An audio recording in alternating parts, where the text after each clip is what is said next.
Hello, good evening, and welcome to the second round of Core's Super GT Series here at the Autumn Ring Circuit, coming off the back of the wide open spaces and expanses of the Twin Ring Motegi. We're now down into the tight and technical confines here in the forests of Autumn Ring. But don't expect any less action from the series today. We've got some of the finest GT500 and GT300 races around, scrapping away in what will be a frenetic little race here in a track that probably doesn't entirely suit these cars, and that's exactly why we're racing them here today, taking them right out of their comfort zone. That's what racing is all about. I'm Adam Johnson, the lead commentator tonight, joined as always by technical guru John Bowes. Welcome tonight. Hello Adam, and yes, this is certainly a bit of a change from where they were previously, although I slightly disagree. I'd say that these cars actually quite suit this circuit, since high downforce cars generally quite happy around sort of the single line quick direction changes, and certainly this is a very flowing circuit compared to sort of Motegi, which is very start-stop. So I think it will be an interesting challenge for the drivers to see how they adapt to the different situation.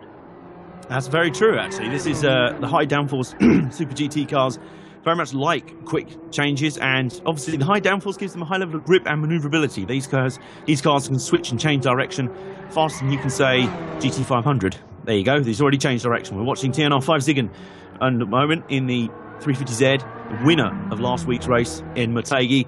And as he said, a very technical track that, very much got to nail every single corner, and then long straight and then a very hard corner. Here, it's one sort of cramped flow. It's like a very technical guitar solo. A lot of shredding, a lot of notes coming at you very thick and fast. And when you nail all of them, it's like nailing Freebird on Expert on Guitar Hero. Get very satisfying.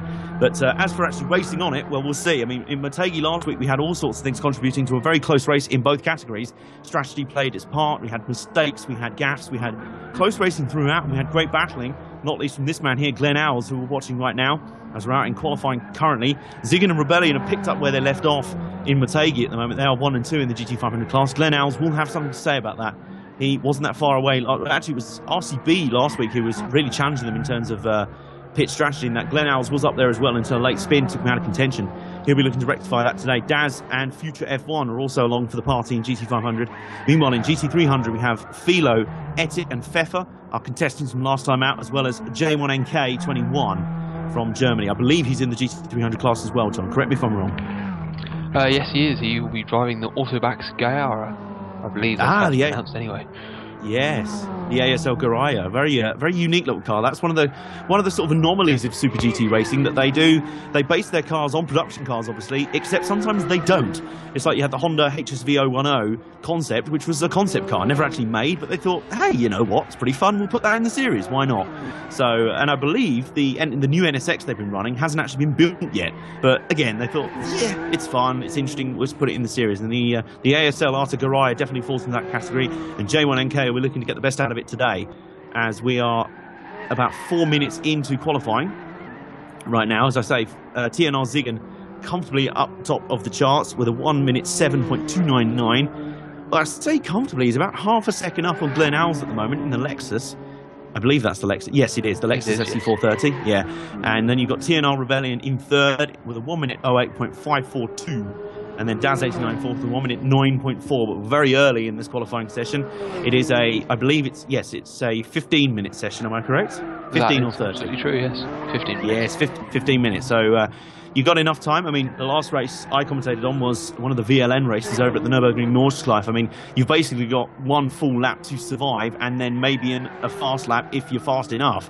Whereas here, this being the tight, the frenetic little track that it is, I mean, laps are being bashed off just over a minute per lap. So you've got plenty of time to nail in some quick ones here. So we'll expect the times to drop significantly. His 5 second has already improved. He's gone down to a 1 minute 6.9. So he's already broken into the sub 1 minute 7 bracket. We've got TNR Rebellion out second with a 1 minute 7.777, exactly all of the sevens. And Glenn Owls only a tenth of a second behind. Glenn Owls will be looking to respond. But, I mean, Ziggin and Rebellion were the class of the field last time out. They just had supreme pace. John, looks like they're picking up where they left off. It certainly does seem that way, doesn't it? It'll be interesting to see how their cars handle the challenging track, though, because obviously it's known that the Z is one of the faster of the core spec GT500 cars. And so it will be interesting to see if they can also combine that with the sort of high dynamic ability that will be required around here. Absolutely. I mean, probably the 350Z cars suited the wide open spaces in Motegi, where you did have a lot of technical corners, but you also had a lot of long straights, really blasting out of them. We're on board here with Glen Alves right now, and you're just seeing it's just right turn and then left, and then there's another left again. There's just the corners keep coming at you around here. It's just you've got absolutely no time to think. Even the straights feel, I mean, literally, it's just like accelerate, boom, we're at the next corner. It really is a short, sharp shock of, I'm going to put my teeth back in, a short, sharp shock of a lap around here, and it kind of makes it comparable in a way. It's a kind of a more technical version of the Norris ring, I guess, because the Norris ring for the DTM is an incredibly short lap over there, and it means, as a result, that if the lap is very short, you've got even less margin for error in terms of mistakes. So we're expecting the lap times to be incredibly close, because if you think about it, there's not much room for deviation around here, and the slightest mistake will nail her off. We're on board with Glen Alves right now. He is swarming towards the end of the lap through the chicane near the end of the lap. So it's a lovely flowing circuit. There's the chicane turns 13 and 14. And now coming on to the front straight here from turn 16. And now we've got the 17 and 18 kick really fast there. You've got to tuck up against the pit wall. It's come through. It comes across the line there. Doesn't seem to improve. If the timing screens are any indication, oh, goodness me. Future F1 came blundering out of the pits there. I clearly didn't see him. Poor Glen Alves had to jump on the brakes and is now spun and off in the gravel at turn 1. You assume, well, you hope he wasn't going for another fast lap, John, because if he was, that's kind of messed that one up. It certainly has, hasn't it? And yeah, it seems to be getting slower and slower. So I imagine at this moment what he's trying to do is burn off as much fuel as possible, just because obviously with the shorter the lap time, the more difference it makes if you're carrying around that extra couple of kilos. And so I imagine there's going to be a big race through many of the drivers. They'll probably write off most of the first stint, just to sort of get as much lap time as possible. Obviously we see Clive Ziggins is actually sat in the pit lane, so clearly he's quite confident that he's done enough at this moment in time. Well, that is very interesting. Obviously he can sort of dictate the flow right now, and dictate sort of, he's the fastest one out there. He's obviously assuming, as you said, that there's no other rivals around there. There's Future F1 who's out there in the HSV 010 with Honda, that car I was just talking about a moment ago. Really gorgeous looking car, very attractive in that sort of purple metallic scheme he's got. He'll have to recover from that slightly, well, I don't even know if he realised that Glen Alves came swarming up behind him. I think it's kind of hard to miss that. But Glen Alves is back in the pits here, so you'd assume got a bit of damage in that first altercation, whereas Future F1 now out in a fast lap. And what I find interesting, John, don't know if he's done this, you assume by accident, he's got his windscreen wiper on. Are we expecting any rain at some point today? Rain could well arrive, as we see the sky is looking indeed quite autumny. So it's not completely out of the bounds of possibility that there'll be rain, but certainly we heard that there were similar conditions at Motegi, and that turned into bright sunshine without too long. So yeah, that was a beautiful summer's day in the end. But you're right, it does look distinctly autumnal here at the Autumn Ring. I guess it's appropriate, but it does look like a sort of glorious British autumn day. I mean, we don't know where Autumn Ring is actually set in the Gran Turismo canon. You'd assume maybe, I don't know. I've heard some interesting theories. Then some threads around on gtplanet.net kind of speculating where the fictional tracks are set. This, Trial Mountain is speculated to be set somewhere in Europe, maybe Britain, we don't know. But wherever Autumn Ring is set, it's got lovely autumn weather at the moment. It is like a British autumn day. And as we know, if it's anything like British weather, that can change very, very quickly as Future F1 comes across the line.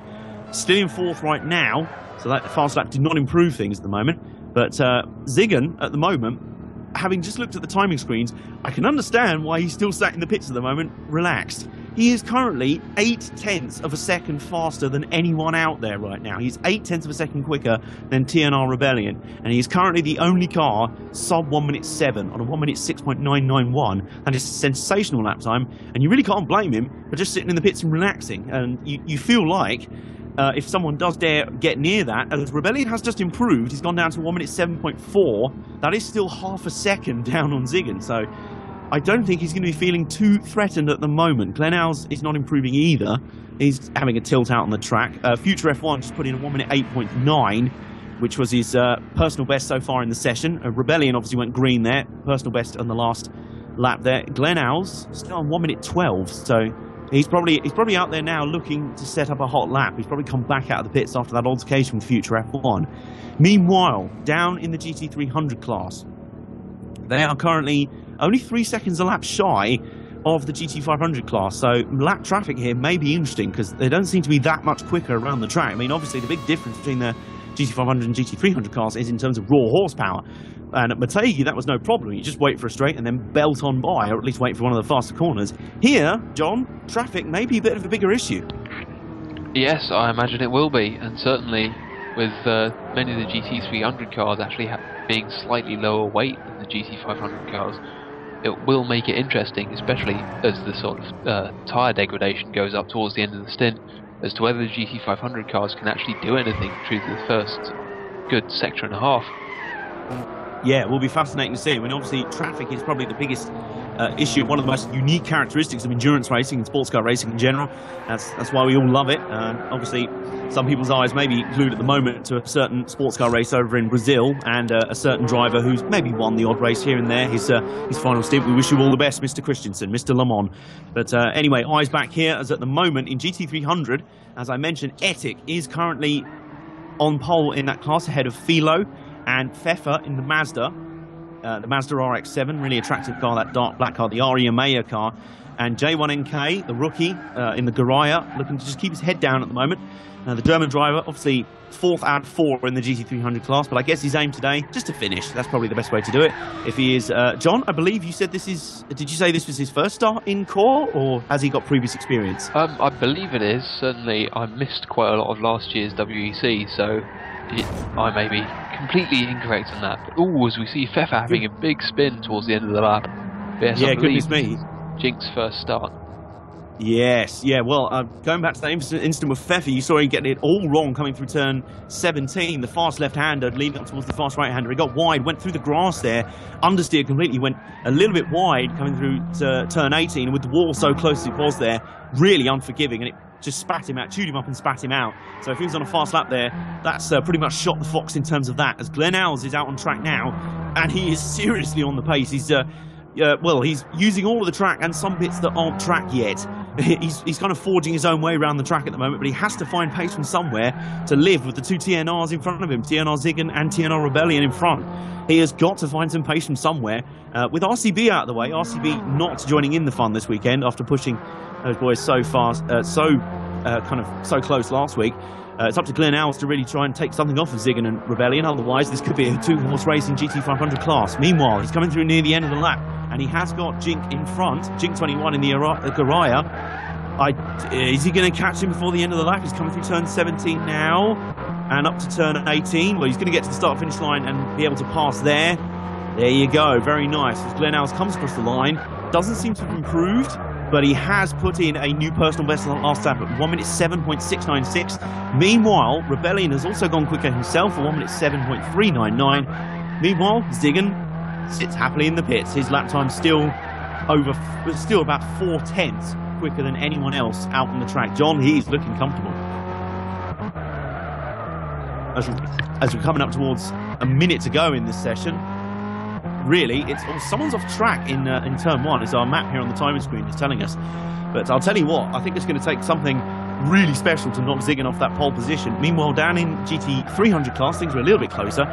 Etik is up about 4/10 on his closest rival, Philo, there. Meanwhile, Rebellion is out on the lap here. He's got to try and find 4/10 of a second somewhere with about... let me do some quick maths. With about 35 seconds to go in this session, he's got to find something on this lap, basically. No pressure or anything. But I'll tell you what, I don't blame Ziggin for being... Some might say he's being cocky here, but I don't blame him, to be honest. He has got this pole lap sewn up, and I don't think even he thinks he can do any better here. As Etik himself is still lapping out. We've got Future F1 and Philo pulled off to the side of the road at turn 1. So I'm not quite sure what's happening there. I think they just may as well thought, you know what, we're not going to have time for a lap here. We may as well pull it over. So, coming up, 5, 4, 3, 2, 1, and qualifying is over. The session is over. Finish your current laps, folks. And I think there's a few people out on track who are on a lap at the moment.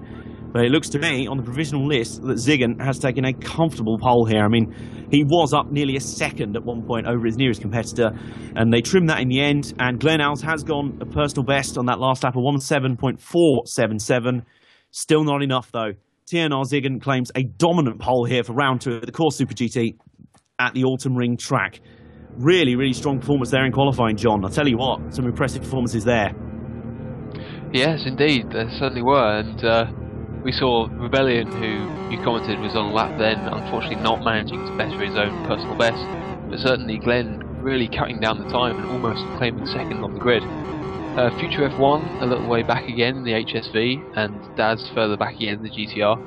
It will be interesting to see if they can really pull something out of the bag during the race, because Future F1 certainly has had some dominant, sort of very high consistency drives throughout the core CSS series that he's also competing in. Most certainly, and I mean, we know Glenn Alls is Mr. Consistency himself. He is a man in the VLN races over at the Nordschleife. The only way you're going to have to beat him is you're going to have to outlast him, and you're going to have more stamina on the track. As we're out on the warm-up lap here, remember in Super GT we have one warm-up lap, and then we go green with a rolling start. That is a spectacular sight to see when they all form up for that rolling start. It looks spectacular. We had a few problems last week at Motegi with a bit of some aggressive tyre warming, shall we say, resulting in a few incidents and a few biffs and bangs of bodywork before the race had even gone green. I mean, they were so excited to get going, they started crashing before they even started. So hopefully we can get the pace lap clean this time and get underway fairly clean. It looks like we are at the moment.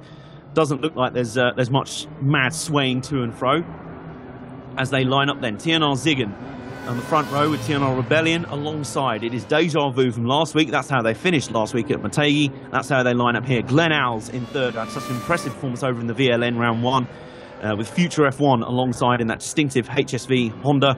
And then Daz89, the last of the GT500 runners in that Nissan GTR, lines up shotgun on the GT500 field. Meanwhile, behind in GT300, we've got Etik in the Lexus IS350, that bright yellow car, very distinctive car that is, and TNR Philo alongside on the front row.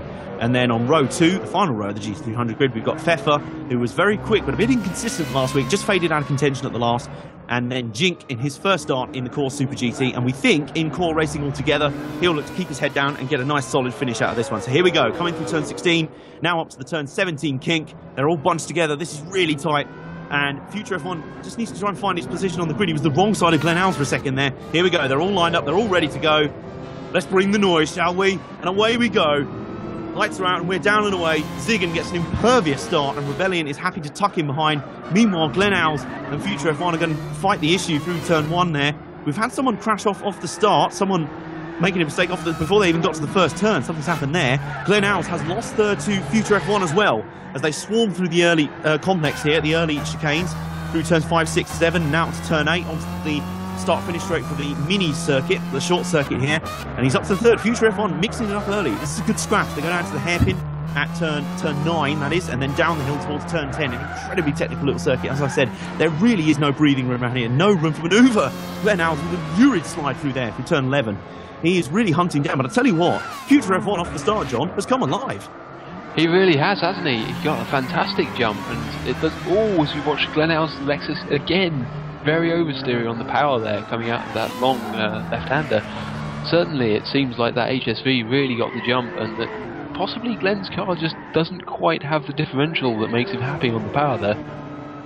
Yeah, can I just point out that whoever that is on the start-finish line is still apparently on the track there.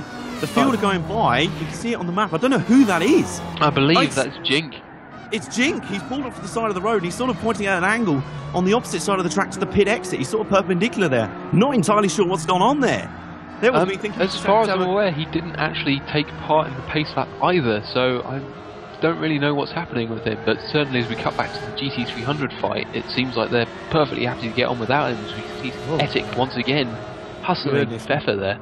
Oh, goodness me. This is Deja Vu from last week. Pick up right where we left off from last week. The GT300 battles back at Motegi were absolutely fast, furious and intense as Philo takes the early lead there, and Etik and Pfeffer are scrapping away hard. Deja Vu boys, they haven't forgotten, they're like elephants, they never forget grudge matches there. They're happy to renew hostilities almost immediately off the bat here at Autumn Ring, and the high-speed intensity of this track, with the corners coming thick and fast at you, kind of suits kind of high-speed, high-intensity driving. You've got to be brave here, as Glenn Alls seems to be getting... I'm detecting a note of frustration from the body language of that car at the moment. He seems to be a little bit frustrated that he was a little bit off-pace in qualifying. Now he's been marked off by Future F1 off the start. Here we go, coming out of turn 18, he's got a great run there. He's going to be down the inside into turn 1. As we start lap 4, he's got it. He should have it. Job done. Nicely done. Just gives a little bit of hip and shoulder to Future F1 just to make sure he gets the point. And there we go. Glenn Alls, position restored. He's back to third as Jink there has actually started moving here.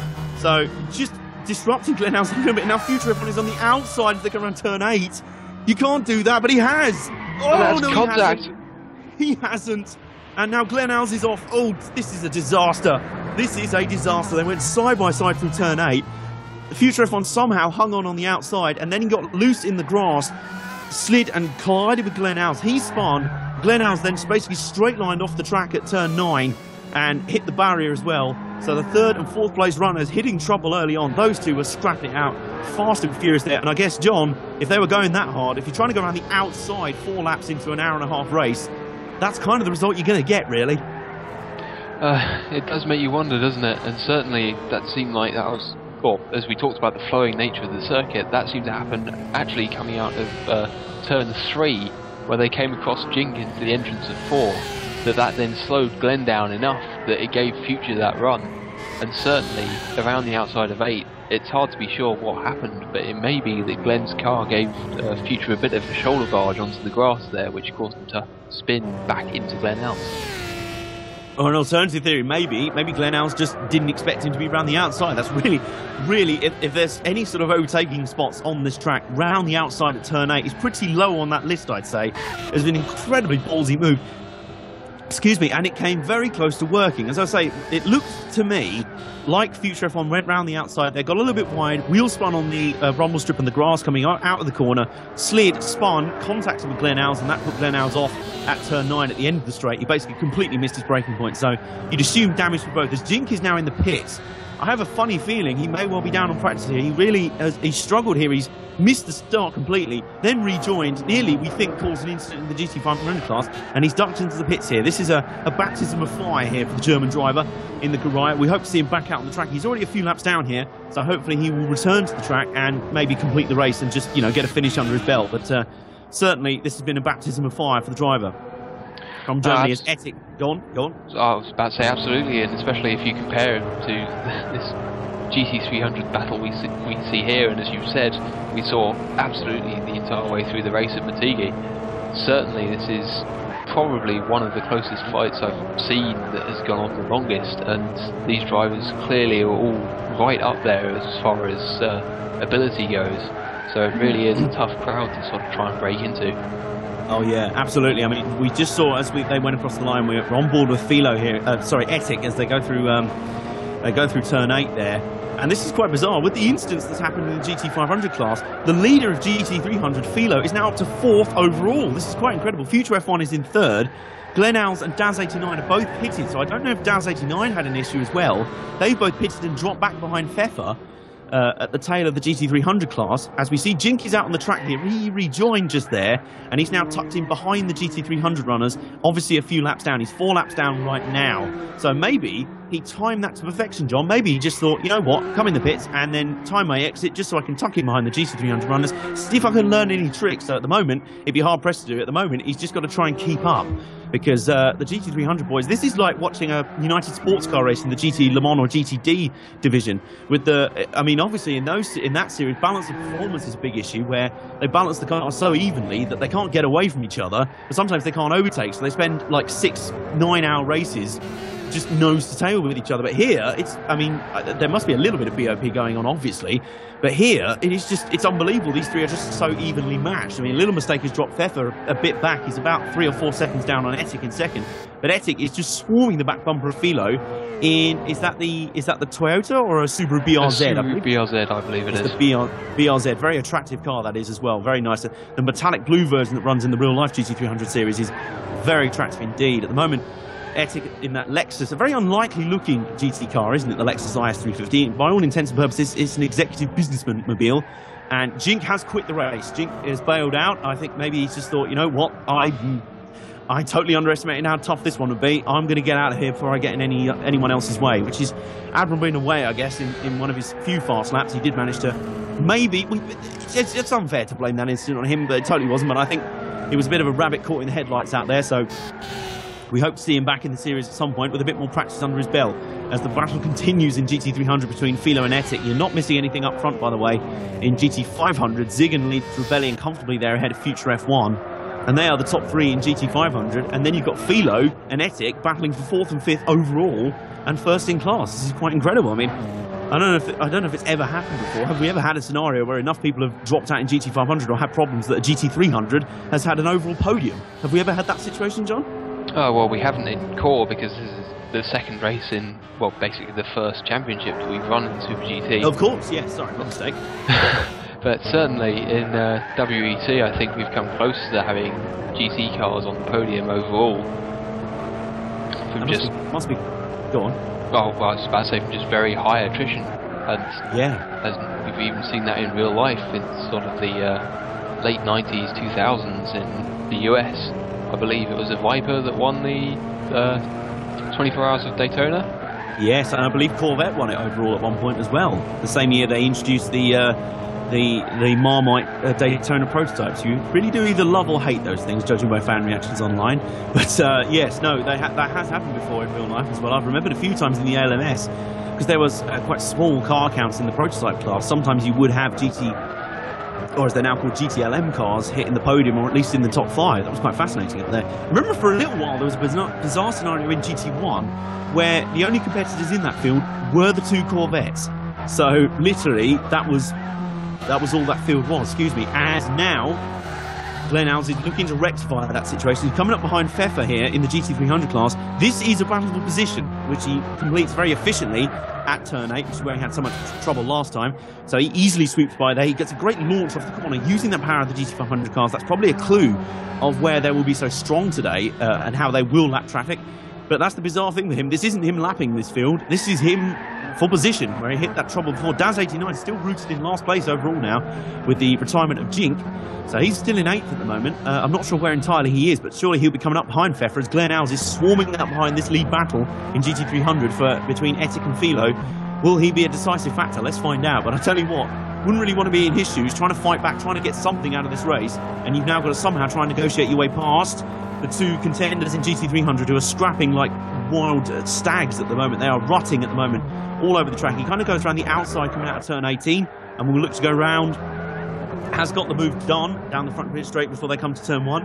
Now he's got to try and get his way past Philo, who's incredibly difficult complex through turn 1 to turn 8, and this is where he came to grief with Future F1, remember, so he's got to be cautious through here. And he's going to be really frustrated as they come through turn 8 now. He's right up behind Philo, an absolute mirror image of the move he pulled on Pfeffer last lap.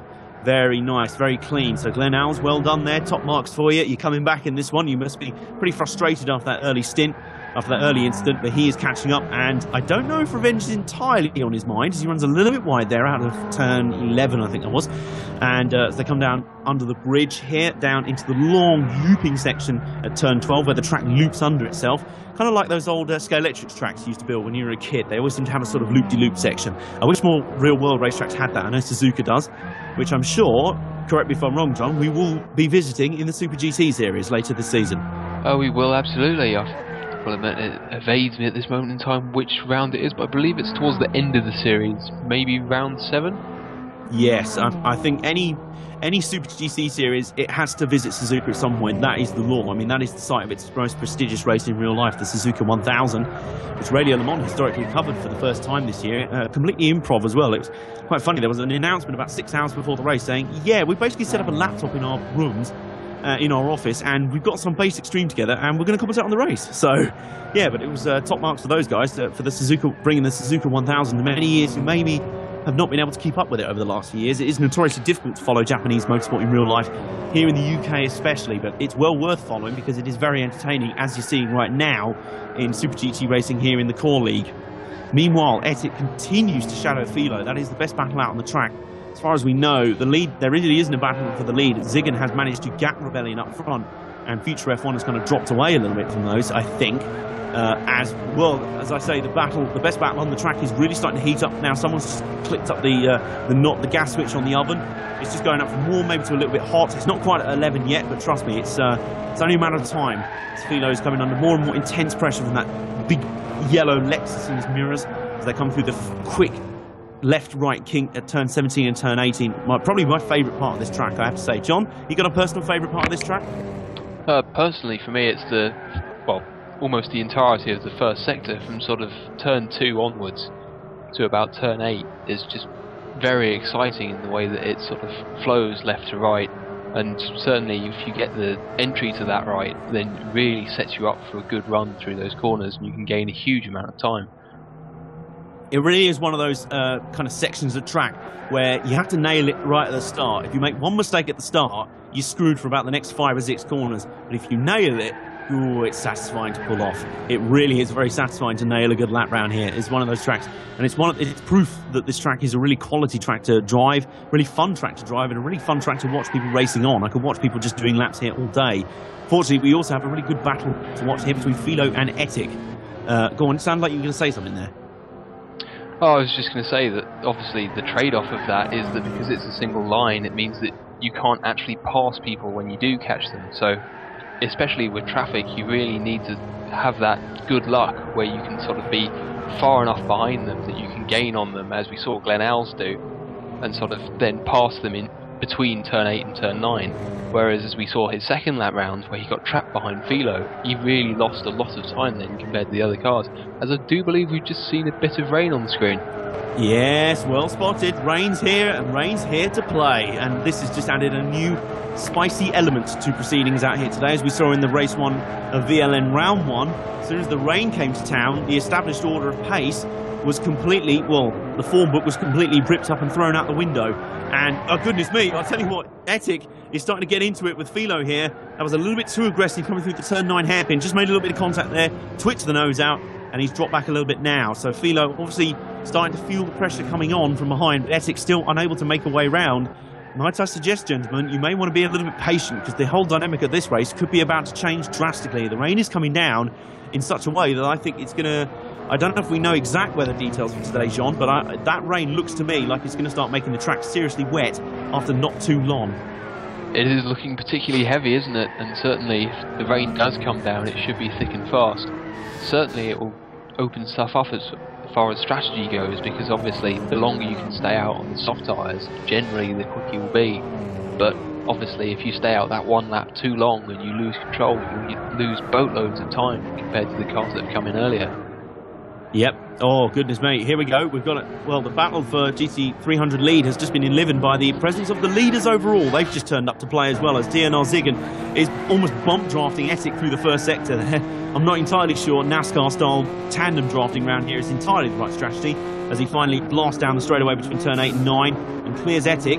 Etik will be a little bit annoyed with that. He hardly needs any disrupting in his battle with Philo, but Philo will now feel Zigan swarming right up behind him, as Rebellion is right there. So there's your answer in the lead battle. It's not that far between first and second. They're both pretty close, and this could be one of those crucial elements in the race to find out how they... As Philo seems to be attacking Zigan back there through the turn 12, the long turn 12.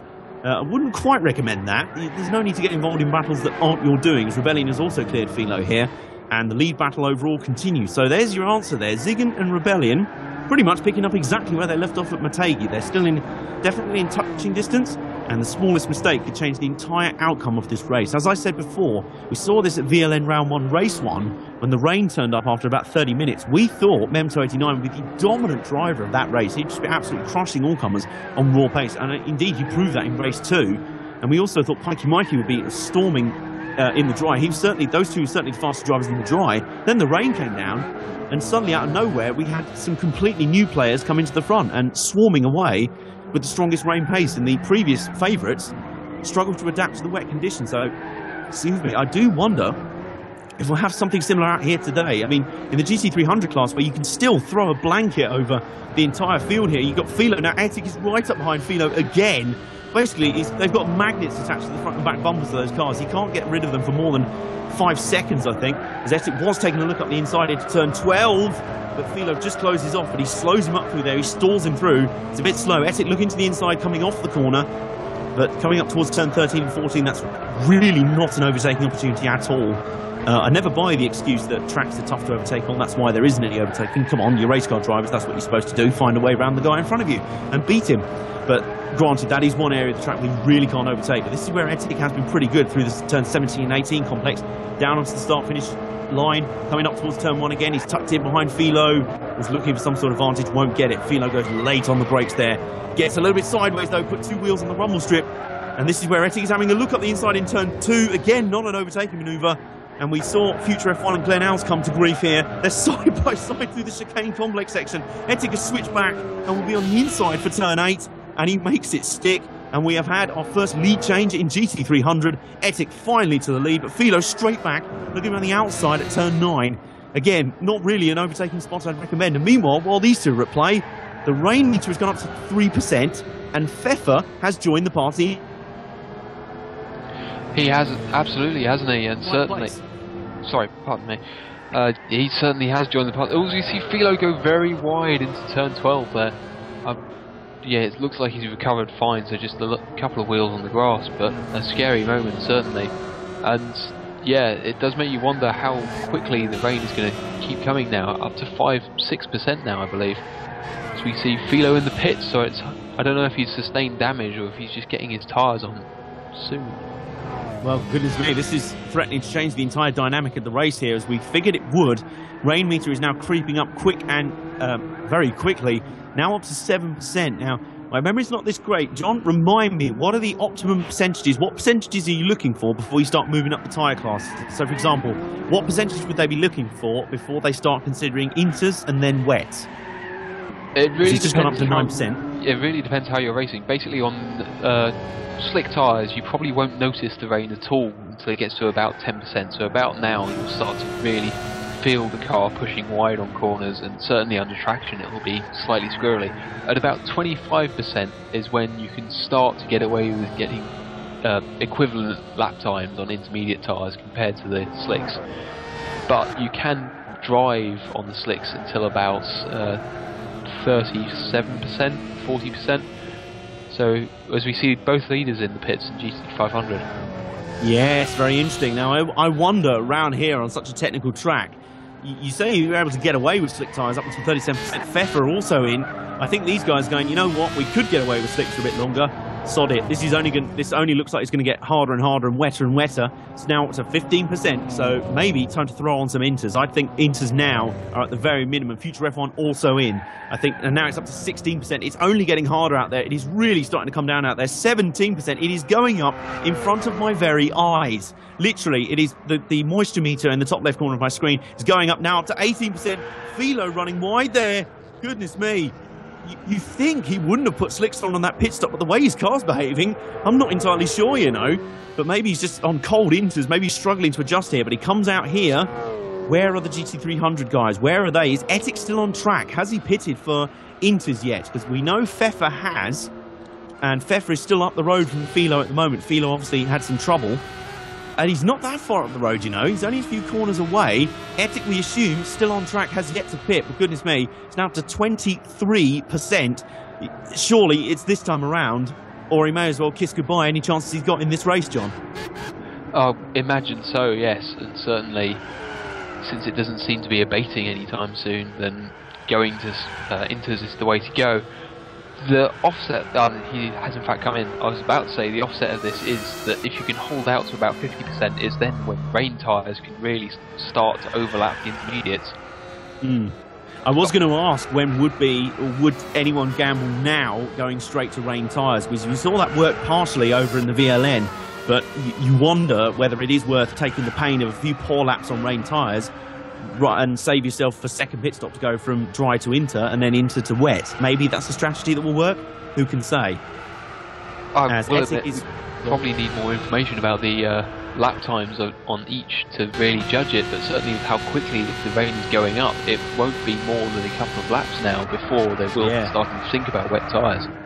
Yeah, I mean, surely you wonder if Ettig has gone straight to wet tyres here. It's up to 33%. Seriously, 34%. It is climbing in front of my very eyes. I can look at it and see the moisture meter climbing. 35%. It's going up roughly about every 5 to 10 seconds right now. It's an absolute deluge out on the track. 36%. There you go. Pfeffer is out. He's in second place at the moment in GT300. Ettig managed to hold on to his lead. Future F1 is coming up behind these guys. Obviously, he's coming up to lap them in the GT500 class, as Glenn Alls is in the pits as well in the Lexus. He seemed to hold out a bit there. Maybe he was doing what we talked about there, John. Maybe he went straight to wets there and he hung out for an extra lap or so. There's a couple of guys coming up together. Meanwhile, up in fact, front, see that Rebellion has passed 5 Ziggin. So yes, it didn't occur to me. Sorry, it took me a moment to realise there. Obviously, the two 350Zs running line astern there. They have actually swapped places. Rebellion now takes the lead from Ziggin, as Ziggin does a bit of lurid drift action through the first corner there. Very unsurprising there. It's up to 43% now.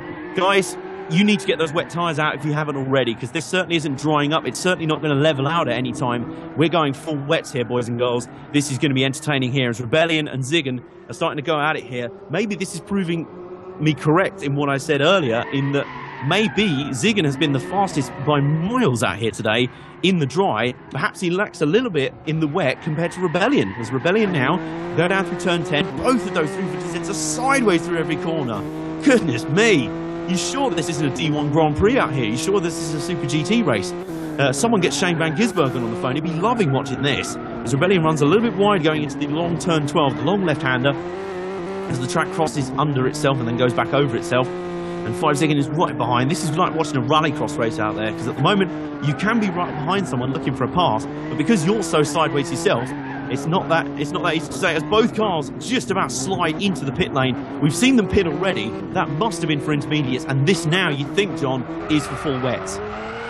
It certainly seems that way, as we see Philo has just repassed Pfeffer, both of those two cars just having pitted, and Glenn is in fact right in the middle of them. So I think we may have just seen Pfeffer spun off the track then. Yes, definitely seems to me like, because I mean Pfeffer is not anywhere near Philo at the moment. We can't see him at the moment anywhere near the tail end of him, so something must have happened to Pfeffer. And we saw that that car was a bit fast but a bit kind of twitchy back at Motegi. Maybe it's really not suiting the wet conditions out here today. This is a car, this is a track right now and weather conditions right now that suit a comfortable car that you know the limits of grip on. And Philo fully 45 degrees sideways through turn 11 there. That was outrageous stuff. Future F1 back in the pit lane. You'd assume he's going from inters to wets now, as the moisture meter now to 63%, 64%. I can see this going only one way, right up to 100%. This is going to go full wet here, and you wonder how long into the race it's going to last, whether it's going to dry up near the end. We are coming up, we are 26 minutes and change into this one, so we've got an hour and 3 minutes and 20 seconds to go in this one. So we're only about a third of the way in, so there's plenty of time for things to change right now, but right now, the rain is coming down so heavily. Meanwhile, Pfeffer is off on the grass coming out of turn 16, and he spins through turn 17, right in the middle of the track. You hope nobody's coming that way, but he recovers quickly and rejoins. He was just being lapped there by, I think it was one of the GT500 cars. It was Glenn Els. It was Glenn Els, indeed. He was just coming through turn 1 here, who is in his chase of Future F1, who I believe might not be...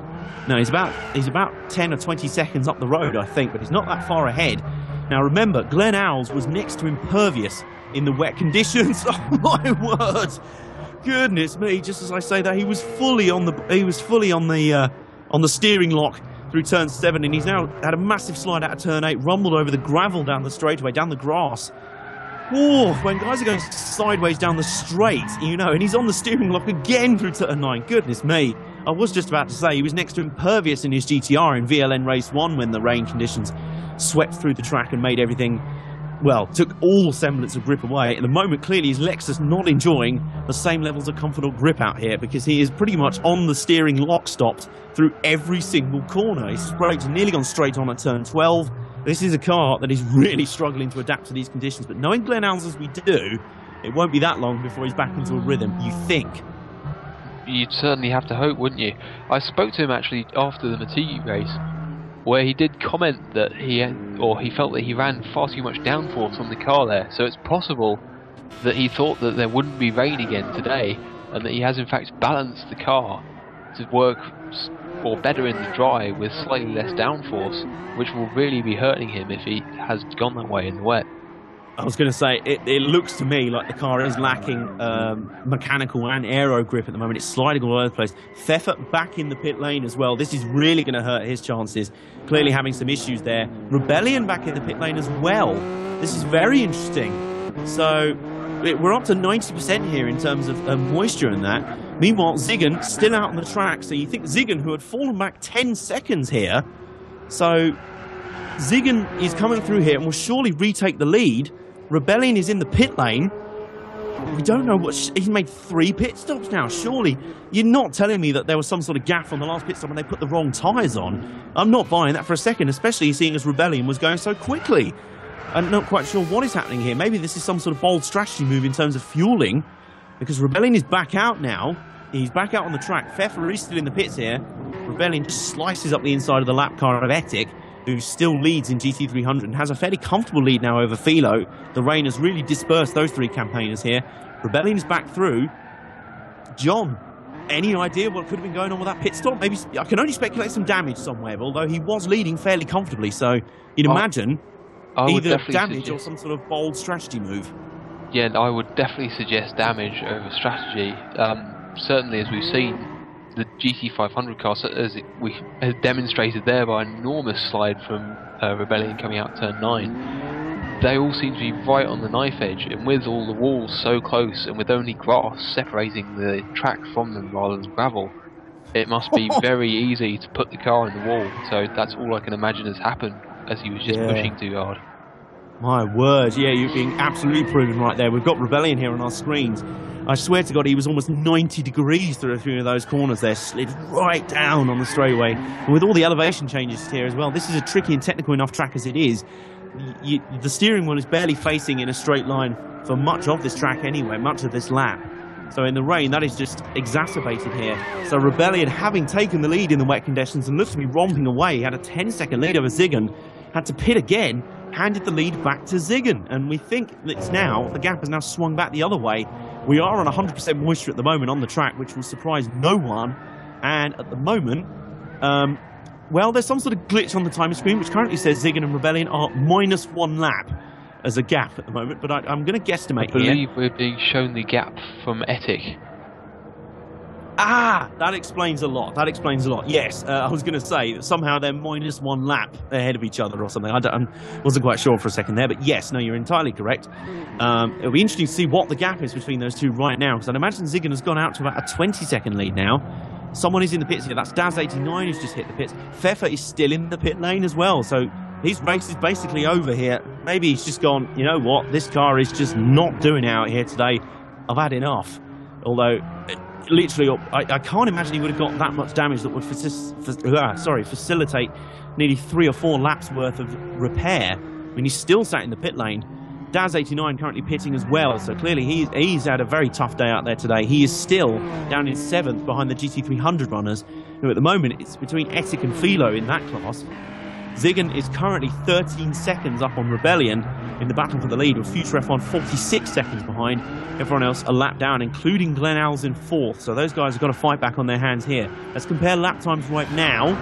That's interesting as they come across the stripe. Ziggin's last lap was a 1:24.6. This is in 100% wet conditions on wet tyres for all, although the timing screen is still showing that Rebellion's are racing soft tyres. I refuse to believe that for a second.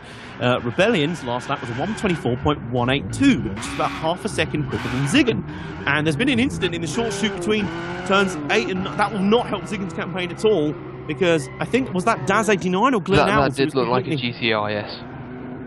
Yes, that was Daz89, completely sideways, almost across the track in the short shoot straight between turns 8 and 9, and Ziggin there had to slow to avoid it as well. That will not help, as Rebellion, oh goodness me, it was that Rebellion I just saw in the back of shot there.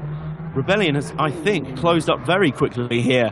Seems to me like Rebellion has the much better rain pace overall than Ziggin. Does he have the consistency though? Ziggin has not made the mistake yet. His car has been more sideways than most. He's held on to it. I think right now it is almost becoming a lottery.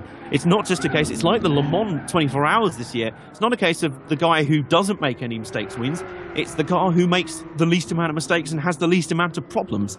Right now, at the moment, it's literally, it has turned into an all-out battle for survival. And if my eyes do not deceive me, I'd say that gap has come down to under 10 seconds between the leaders. So sit tight, ladies and gentlemen, strap in, stand by your beds. The battle for GT500 is about to get interesting, because right now it is how it has been since the start of the race. TNR Ziggin leads TNR Rebellion. But Ziggin was comfortably the fastest car in the drive, up 0.4 of a second in qualifying, and was much faster than that through most of qualifying. But now it looks to me like Rebellion has the far superior wet pace, but has had to pit already to, we assume, fix some damage and fall behind Ziggin again. But he's just shredding that gap to the leader right now. You can see it. coming down right in front of our very eyeballs at the moment. It is just shrinking at the moment as Pfeffer is still in the pit lane. Maybe, as I say, I can only speculate. This is just sitting there going, I don't fancy this at the moment. You all go and splash around in the rain. I'm not feeling this right now. And certainly his Mazda did not look like it was having fun out there. No one looks like they're having much fun out there, well, except for us, because we're watching a very enjoyable motor race out here. We know rain is the great leveller, and that is being proved correct here as they go through the long turn 12, and I would estimate now that Rebellion has now closed under 5 seconds behind Ziggin. Big switch out to turn 12. Go on, you're going to confirm. Yes, definitely under 5 seconds, probably close to about 3, and it certainly seems that, well, given that they are in equal cars, that Rebellion is just driving masterfully at this moment in time. He certainly seems to be dancing that car in an almost Senna-esque way, doesn't he? I was going to say, there's a very Ayrton Senna type way. That car is just, it's not straight at any point. There's constant wheel movements and wheel corrections, constantly turning at the steering wheel, keeping it somehow in a straight line. It is dancing at the moment. That car is dancing. A little bit of twitch, a little bit of sideways. He's sliding it. It's almost like watching Sebastian Loeb racing out here at the moment in that 350Z as he goes through 3 and 4 on the complex up towards turn 8. Now, this is going to make things even more interesting. If Ziggin didn't have enough problems as it is, he's now got to deal with the lap car of Glenn Howells, who is really struggling here in the wet conditions here.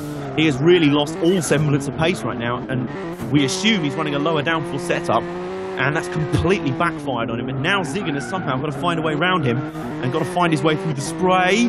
And he made a big sideways move out there. That really didn't go well out of turn 10. And here comes Rebellion storming down the outside at turn 11, retaking the lead as Ziggin spins out of turn 11. Well, that was inevitable. He was always going to hit trouble there. And now the pendulum swings back the other way. Suddenly Rebellion back to the lead. And we think he has comfortably the faster car. But we've already seen him have to pit once for a mistake. Ziggin is now going to have to pray that A, he doesn't have damage of his own, which seems unlikely. I believe he looked like he took a fair old whack to the wall, and that Rebellion will make some more mistakes in this race to come, and he has to try and outlast him somehow. Right now, it looks like Rebellion is in the catbird seat. He was sideways out of 18. One of the fastest corners on the track. This is just incredible stuff. But now, he has the problem that Ziggin could not deal with. He's now going to try and find a way around Glenn Howells. Difference being, he's got a much healthier gap back to second now. He does not have to worry about it. You could tell Ziggin's car was looking very nervous. He was under pressure. He was just getting a little bit of sweat dripping from his brow. As Glenn Howells in front, that looked like a little bit of cheeky contact there from Rebellion. A little bit of a cheeky nudge, as if to say, you just ease out of the way for me, make this easy. So he goes through turn 8. It was hard to tell. I mean, Glenn Howells was pretty much already spun as it was through turn 7. He was all but sideways. But I don't know, John, do you think Rebellion gave him a little hand there? It did look like there may have been a small hand, didn't it? Certainly it was a fairly coincidental spin just as Rebellion's car arrived right on Glenn's tail. But it is, obviously we shouldn't judge right now until there's been a proper inquiry into it. But of course, yes, certainly it was a little bit suspect. Yeah, I was going to say, it was hard to tell whether there was any contact, whether they got very close together. Reminds me of a move I pulled on my friend once when we were playing Tocker Race Driver, I believe it was. We were playing multiplayer back in the day, and he was, I think it was the last corner at Monza with the Parabolica. He was completely 45 degrees sideways through the corner, and I gave him the tiniest tap and sent him spinning, and I immediately claimed that he spun on his own. And unsurprisingly, he didn't buy it, and it was only when I won the race that I admitted that, yeah, I may have given him a little bit of a tap. So we'll see if that was the case there with Rebellion. I highly doubt if he needed to get that impatient, because as I say, with Ziggin having that incident, and incidentally, Ziggin has stayed out, so I imagine he either avoided damage or thought, I can't afford to take a pit stop, I'm going to have to try and lump it here. But I think he may have gone away without damage. It looked to me like he swung across the track, spun off on the outside of turn 11, and maybe clouted the wall there. But I think he may have got away with it, you know, and that will be a little bit of a stroke of luck in a race so far that hasn't been very lucky to him, excuse me, as Rebellion now dancing his way down the short chute between turns 8 and 9. And Ziggin now continues in second. He's going through turn 8 himself, so I'd imagine that gap's about 15 or 20 seconds between first and second. Certainly in these sort of conditions and this sort of track, that's certainly not game over so far, and Ziggin will be hoping not. I mean, the race is down between those two now. Future F1 is about to be lapped by Rebellion, and Glenn Howells is all over the shop at the moment, and Daz89 still stuck down in 7th after earlier dramas. He's still behind the front two in GT300. So right now, the GT500 class, in fact, both classes are now 2-horse races. GT500 is now between Rebellion and Ziggin, with Rebellion seem to hold all the cards in terms of raw pace, And that's what it will come down to now. Strategy mostly goes out the window in the rain. You're just looking to survive. But Ziggin, he's consistent. Well, he has been consistent so far. He just made that mistake. And as I say, it looked to me like he was just getting a little bit hot under the collar. He could sense Rebellion swarming up behind him, and he could sense Rebellion closing in. And he also had Glenn Owls wandering around the track in front of him, struggling with his own car, as Daz89 has just been lapped there by Ziggin. He has wisely pulled off to the side of the track there and let them go through. I think Daz89 is just circulating, trying to make laps at the moment, just trying to finish this thing. But certainly that car does not look like it's behaving itself out there. He's one of many drivers out there who's struggling. Future F1 has just gone a lap down in third place overall. Rebellion just lapped them cleanly through the first sector. So Future F1, well, I'll tell you what, at the moment, he won't be too fussed about that. He'll know that the two TNR boys, they are comfortably the fastest out here today. So he'll know that maybe best of the rest was the best he could hope for. Certainly, in terms of qualifying, he was a little bit down on pace to Glenn Owls, but he had that great scrap with him in early doors, which he eventually prevailed in spectacular fashion. And now with the rain coming down, it looks like Future F1 comfortably has the stronger car than Glenn Owls. Looks like he may have third place locked up here. It certainly does, doesn't it? And I think he's got probably the best part of half a lap on Glenn at least at this point. So, yeah, so long as he doesn't make mistakes, and obviously we can't really discount that since there's still half the race to go and pretty much anything can happen in the rain. Yeah, so, most certainly. I mean, we have got 49 minutes and change to go in this one, so we are just coming up on halfway in about 4.5 minutes time. So we're only at halfway in this one. I can't see the rain going away. I mean, obviously in the first race in the VLN, the rain arrived half an hour in and stayed solid through to the end of a 3-hour race, so we're here for an hour and a half tonight. So you never know, we could have a surprise. At the moment, it shows no signs of abating. The skies are an angry dark grey, and the rain is dropping. It's like peas being fired from the sky, peas of water being fired down. It's almost a complete screen of water falling. The moisture indicator is resolutely jammed on 100%, so there's no danger of these guys going to intermediates anytime soon unless there's some sort of major plucks the duck style gaff in the pit lane and they somehow select the wrong tyres in a pit stop. I don't know quite how you'd be able to even do that. But Glenn Owls here, look at this Lexus, it really is, it's looking like an absolute dog out there today. Goodness me, he'll be disappointed. He was looking for good things out here today. He finished 4th in the first round of Motegi after scrapping up there late doors with the two TNR cars and RCB. But goodness me, I mean, he got mugged on the start by Future F1, got in a scrap with that. We'll find out the results. We'll have to wait and see on that one. It was fairly 50-50, their scrap. It was fairly fast and furious and intense. He came off much the worse out of that. And now the rain has come down and seemingly condemned him to a 4th place finish here. That Lexus really doesn't look... He is not loving life right there right now. Not at all. And meanwhile in GT300, it's a 2-horse race there between Etik and Philo. But unlike at Motegi, where those two were jammed nose to tail pretty much for the entire duration of the race, looks to me like Etik has got a healthy advantage on Philo. And if you're wondering, Pfeffer is indeed still in the pit lane. I'll tell you what, he hasn't officially disconnected because he's still here. But, oh my word, ooh, that's a spectacular tank slapper off the final corner out of the fast turn 18. Glenn Owls spun off the corner, sideways down the straight, slammed into the inside wall on the pit lane, on the pit straight, and is now hard up against the wall, up against the Sparco billboards on the pit wall. It's a nice and wide front straightaway, and he doesn't appear to be moving just yet. No, I figured that was just what was about to happen. He has indeed disconnected, and I think, you know what? I think he just threw up his hands and went, sod this, I've had enough. I'm not going anywhere tonight. And maybe that was a little bit short-sighted because he could have got something out of this one, but certainly he was only losing time to Future F1. And that will please Daz a little bit, because that now puts him up to 4th overall in class. 4th in class. And this is definitely a high attrition race so far, John. I tell you what, I don't think we've seen the last of potential retirements today. It does make you wonder, doesn't it? And certainly, if the rain carries on like this, you can see a lot of the drivers are definitely not enjoying the cars they're in. As we see Etik having another large slide there, and certainly Daz, it does make you wonder if he can actually do anything about his current predicament with Future F1 perhaps not being as fast as we've seen him. Yeah, now that is interesting. Could Daz suddenly jump up and scare everyone at the top end of town? You think not, considering he is in 6th place right now and is just about to be lapped by Philo, who is in 5th, immediately in front of him. So you'd assume not. You'd assume Daz looks to me like he's comfortably in survival mode right now. He was a bit off the pace at Motegi, but he still managed a solid finish there. And at the moment, I think the same attitude is taken over again. You know what? I'm just going to get to the finish here, which is better than Glenn Owls at the moment. As I say, I think Glenn Owls spun off that corner and thought, I've had enough. Really not enjoying myself out here, and it is absolutely filthy conditions out here. I mean, we thought the Nordschleife on 100% rain was difficult. Autumn Ring is almost eclipsing that right now, not in terms of actual length, but just in terms of sheer toughness to get round. I mean, these cars are sideways at every part of the track. There's just no straightaways to sort of point the car in a straight line and put your foot down and keep things simple. There's just no opportunity for that at all. So we look back to the lead battle, and it looks like the pace is fairly similar between the two. The gap has levelled out at 11.1 seconds. Rebellion leads Ziggin. At the moment, their last laps were only about a tenth of a second between each other, if that, maybe 500ths of a second.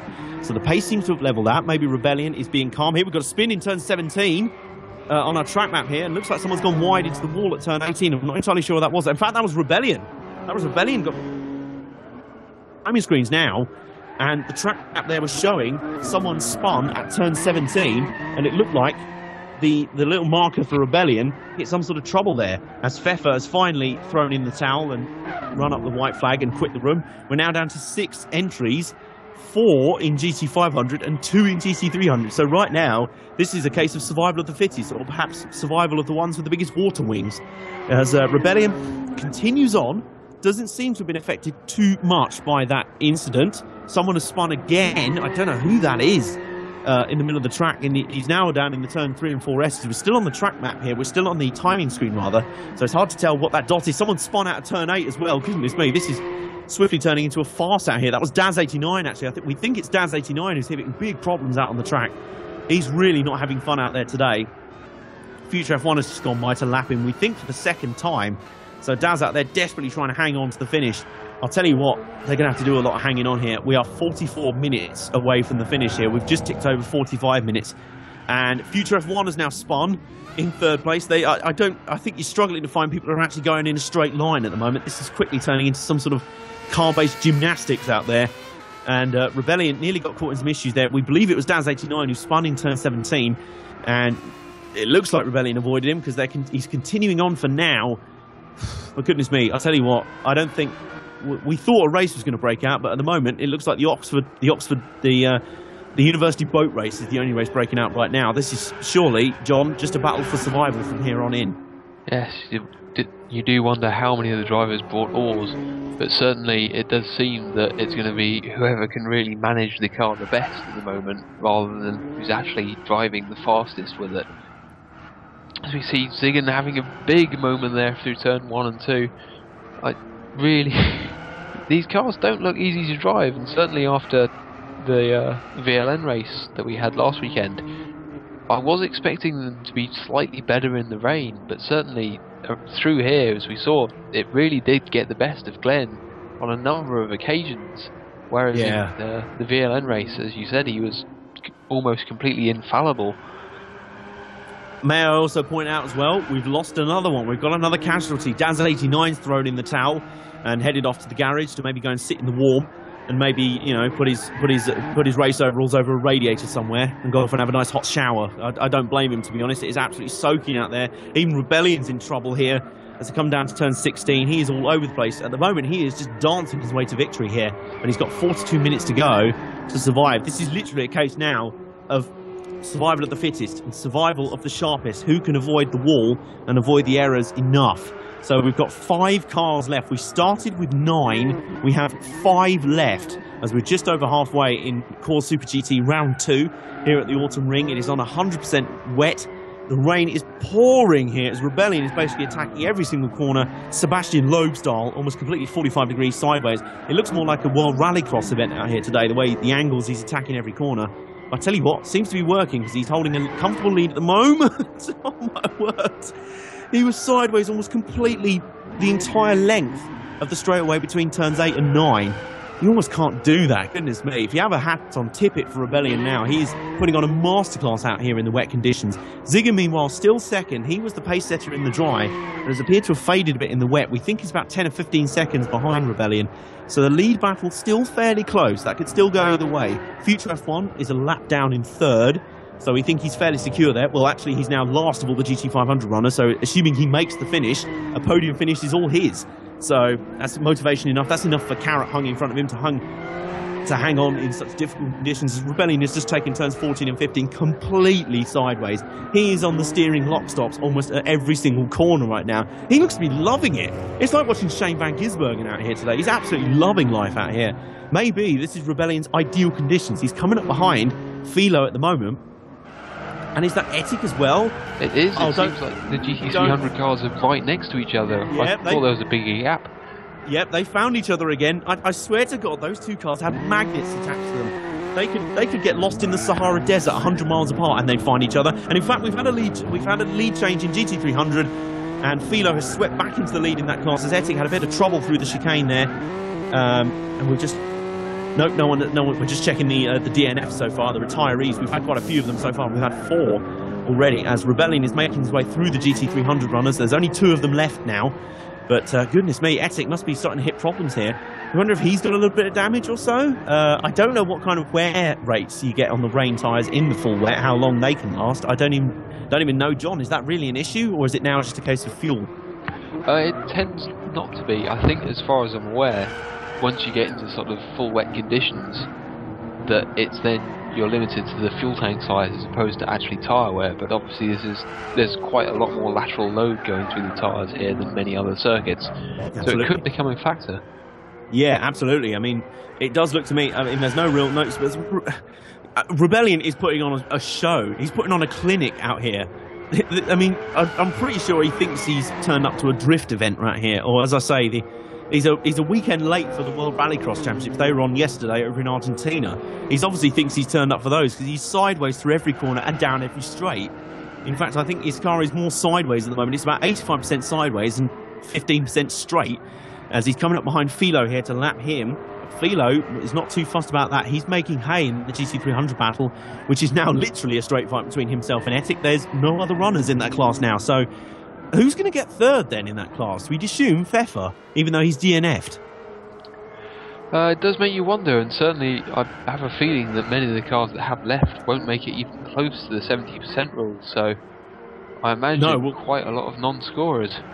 Yeah, I was going to say, we're nowhere near 70% done in this race. We've only just, most of them had quit at around half distance, so that's around 50%. So you'd assume they're just not scoring any points today. So I think the ones out there, certainly Future F1, he's got nothing to battle for in front of him.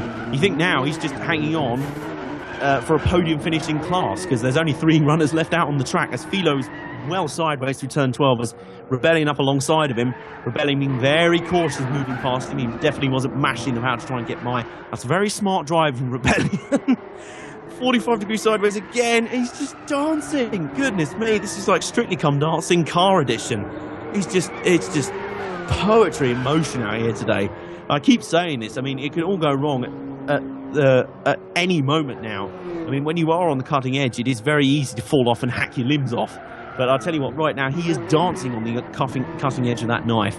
And this must be annoying 5 Ziggin because he can't seem to be able to bring the gap down at all. Though he is still in touching distance, we think. He's now coming up to lap Etic in the GT300 class. Etic still in touching distance, remember, with Philo. We think he's about 7 or 10 seconds down on Philo in that class. So that class certainly not done. In fact, both classes, the top 2 in their classes are within touching distance of each other. This race is far from over right now. I think the only thing certain at the moment, unless he decides to rage quit as well, is Future F1 coming home 3rd overall and 3rd in class. I think he's fairly nailed on for that now. He's a lap behind the top 2 and he's many laps ahead of those behind. So he's just got to finish now. And considering we've seen such high-profile casualties as Glenn Al's in this race, that's easier said than done, really. So Ziggin comes through to lap Etic fairly easily. As I say, both of them have learnt their lessons. They've both come to grief with lap cars in this race. I mean, Ziggin lost the lead after trying to lap either Philo or Pfeffer earlier in the race. He got into trouble there, and that's what has put him in this position here. But he's certainly still in touching distance. It is noticeable how cautious these two guys are. They're just tiptoeing their way around these cars. It's almost useful in a way that have sort of a little bit of natural Darwinism has gone on here because the drivers who have quit were the ones who are struggling the most in these conditions. So before then, it was likes of Glenn Al's and Daz and Jink and Pfeffer were having a lot of trouble and were more getting in the way of those trying to come through, and that's not a slight on their driving ability at all. I mean, we know Glenn Al's, of all people, is a ridiculously talented driver. Ziggin has another snap oversteer moment out of the first corner. He's really not, that 350Z not quite responding. It may be possible, John, I'm going to speculate here, that in dry conditions he was running a slightly lower downforce setup than Rebellion, and that seemed to be working really well for him. Obviously, as soon as the rain came down, it backfired pretty quickly. Well, there's a vast number of things you can do to gain that sort of extra couple of tenths in the dry that in the wet will cost you sort of tens of seconds a lap. Certainly, it does seem that Rebellion has either got the better car for it, and it certainly seems that while it is quite twitchy, that it's a lot more controllable than Ziggin, because when you watch him sort of get in the traction zones and the exit of corners, Rebellion can sort of nicely drift to the outside curbing, whereas Ziggin seems to be really struggling to actually control that. Yeah, I tell you what. Yes, I tell you what. That's all right. Rebellion just seems to me, it looks to me actually like both cars are behaving similarly. It just looks like Rebellion has grabbed the proverbial bull by the horns and is wrestling it round, making it do what it wants to do. He's taking absolute control sideways through turn 17. How big? How big are your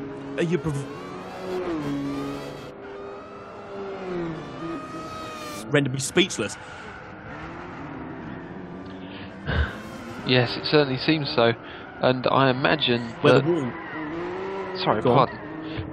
Yeah, I was just saying that it certainly is an impressive display, and the fact that you can keep the concentration up at this level with a car that sort of is so clearly on the knife edge is really impressive to see. Yeah, I mean, it is ridiculously impressive out here, but I'll tell you what, I've noticed both battles in class. No, actually, correct.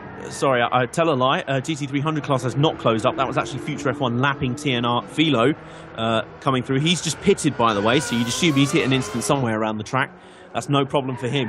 But I'll tell you what, the lead battle is just starting to close up again. I'd say, John, what do you reckon? I'd say that's about 5-6 seconds between the two now, maybe as little as 4. Ziggin has certainly closed up on Rebellion here. This is interesting. It's certainly, I'd judge it as probably closer to about 2 or 3 seconds by the looks of things, but yeah, it seems that Ziggin has actually maybe realised that drifting isn't quite as fast as Rebellion seems to be making it out to be, and certainly the proof seems to be that his car is closing down very quickly on Rebellion. Well, maybe it's taken him this long to work out how his car's behaving in the wet weather. Maybe he was fooled. Rebellion's sliding all over the place. Maybe that's the only way Rebellion knows how to control his car. He's controlled it better than Ziggin, but now Ziggin's got into quite a smooth groove and is not as sideways as much. And suddenly, the advantage swings back to him. This is like a pendulum, this race. You literally, advantage is swung this way and that, but suddenly now Ziggin really is closing up behind Rebellion. He has suddenly got the pace of this car lit. And it's only taken him about 20 or 30 minutes. We are now 33 minutes and change to go in this one. We are 56 minutes, coming up 57 minutes now into this race. So we've got 33 minutes to go. And suddenly, the battle for overall has closed up once again. Ziggin is right up behind Rebellion. He's in fact alongside here. And they were side by side from turns 10 and 11. This was where Ziggin came a cropper before to lose the lead. Could he regain it back here? They come down to turn 12. Suddenly, Rebellion looks like he's under pressure here. And right up the inside, Ziggin, that was an aggressive lunge. Bit of contact there as he put the sort of right front wheel into the left door, the driver's door of Rebellion's car there. It was a little bit aggressive. They both continue. It's hard racing, but it's also a lot of respect out here. You know how difficult the conditions are. Rebellion, big slide out of turn 15. Ziggin's going to look around the outside at turn 16. And he's going to make it. He's going to do it. That's a seriously impressive move. Goodness me. Tip your hat to Ziggin. Atta boy, that was a move. So retake the lead round the outside of turn 16. Suddenly, the pendulum swings decisively back in his favour. We were here praising Rebellion for his dancing skills. Looks like Ziggin has realised that dancing is not the fastest way to get around this track in the wet, and he has decisively reclaimed the lead. Rebellion, ball's back in your court. What can you respond with? Oh, we've just heard that apparently I'm mistaken over the wet tyre wear, and that they apparently have a sort of protective grippy coating on them, that if you're too exuberant in your driving, you can burn through and then suddenly the level of grip just disappears. So it's possible that this is what we're seeing from Rebellion, as he was certainly very flamboyant, should we say, in his drifting display. Yeah, it has to be. He was going full Shane Van Gisbergen out there. He was full on Reese Millen. He was channeling Reese Millen and Ken Block and anyone else you want to throw into the hat. But goodness me, now you've said that, it makes total sense, because Rebellion has just absolutely fallen away. Ziggin has just run away. He's legged it here. He is absolutely, he's not even in sight now. Rebellion, all of a sudden, he's dropping like a stone. He's sideways through 15, and he's in the pit. So I think that confirms your theory, John. I think you're spot on. I think he has absolutely ruined those wet tyres. And Ziggin suddenly must be chuckling to himself. It's the tortoise and the hare scenario. Rebellion legged it in the rain and was sliding all over the place. He was very exuberant. Ziggin was calm. He just measured the gap and then looks after his tyres better and is now back through to the lead. So the pendulum swings back again. Goodness me. You cannot take your eyes off this race for a second. But the question now is, how long do Ziggin's tyres last? He has been a lot less exuberant around the track, but he has certainly been prone to the odd sideways moment. Can he make his tyres last a bit longer? You'd think, we thought on raw pace alone, taking tyre wear out of the equation, that Rebellion was quicker. But Rebellion appears to be eating his tyres a lot faster. So, as you say, John, this is classic tortoise and the hare stuff. And as we've seen at Le Mans with Audi, they've made it work quite a few times in their favour, even when they haven't had the faster car overall. Yes, they certainly have, as we see Future just having a small spin there out of turn 8. Yeah, it certainly will be interesting to see what happens. I imagine Ziggin will definitely have another stop to go.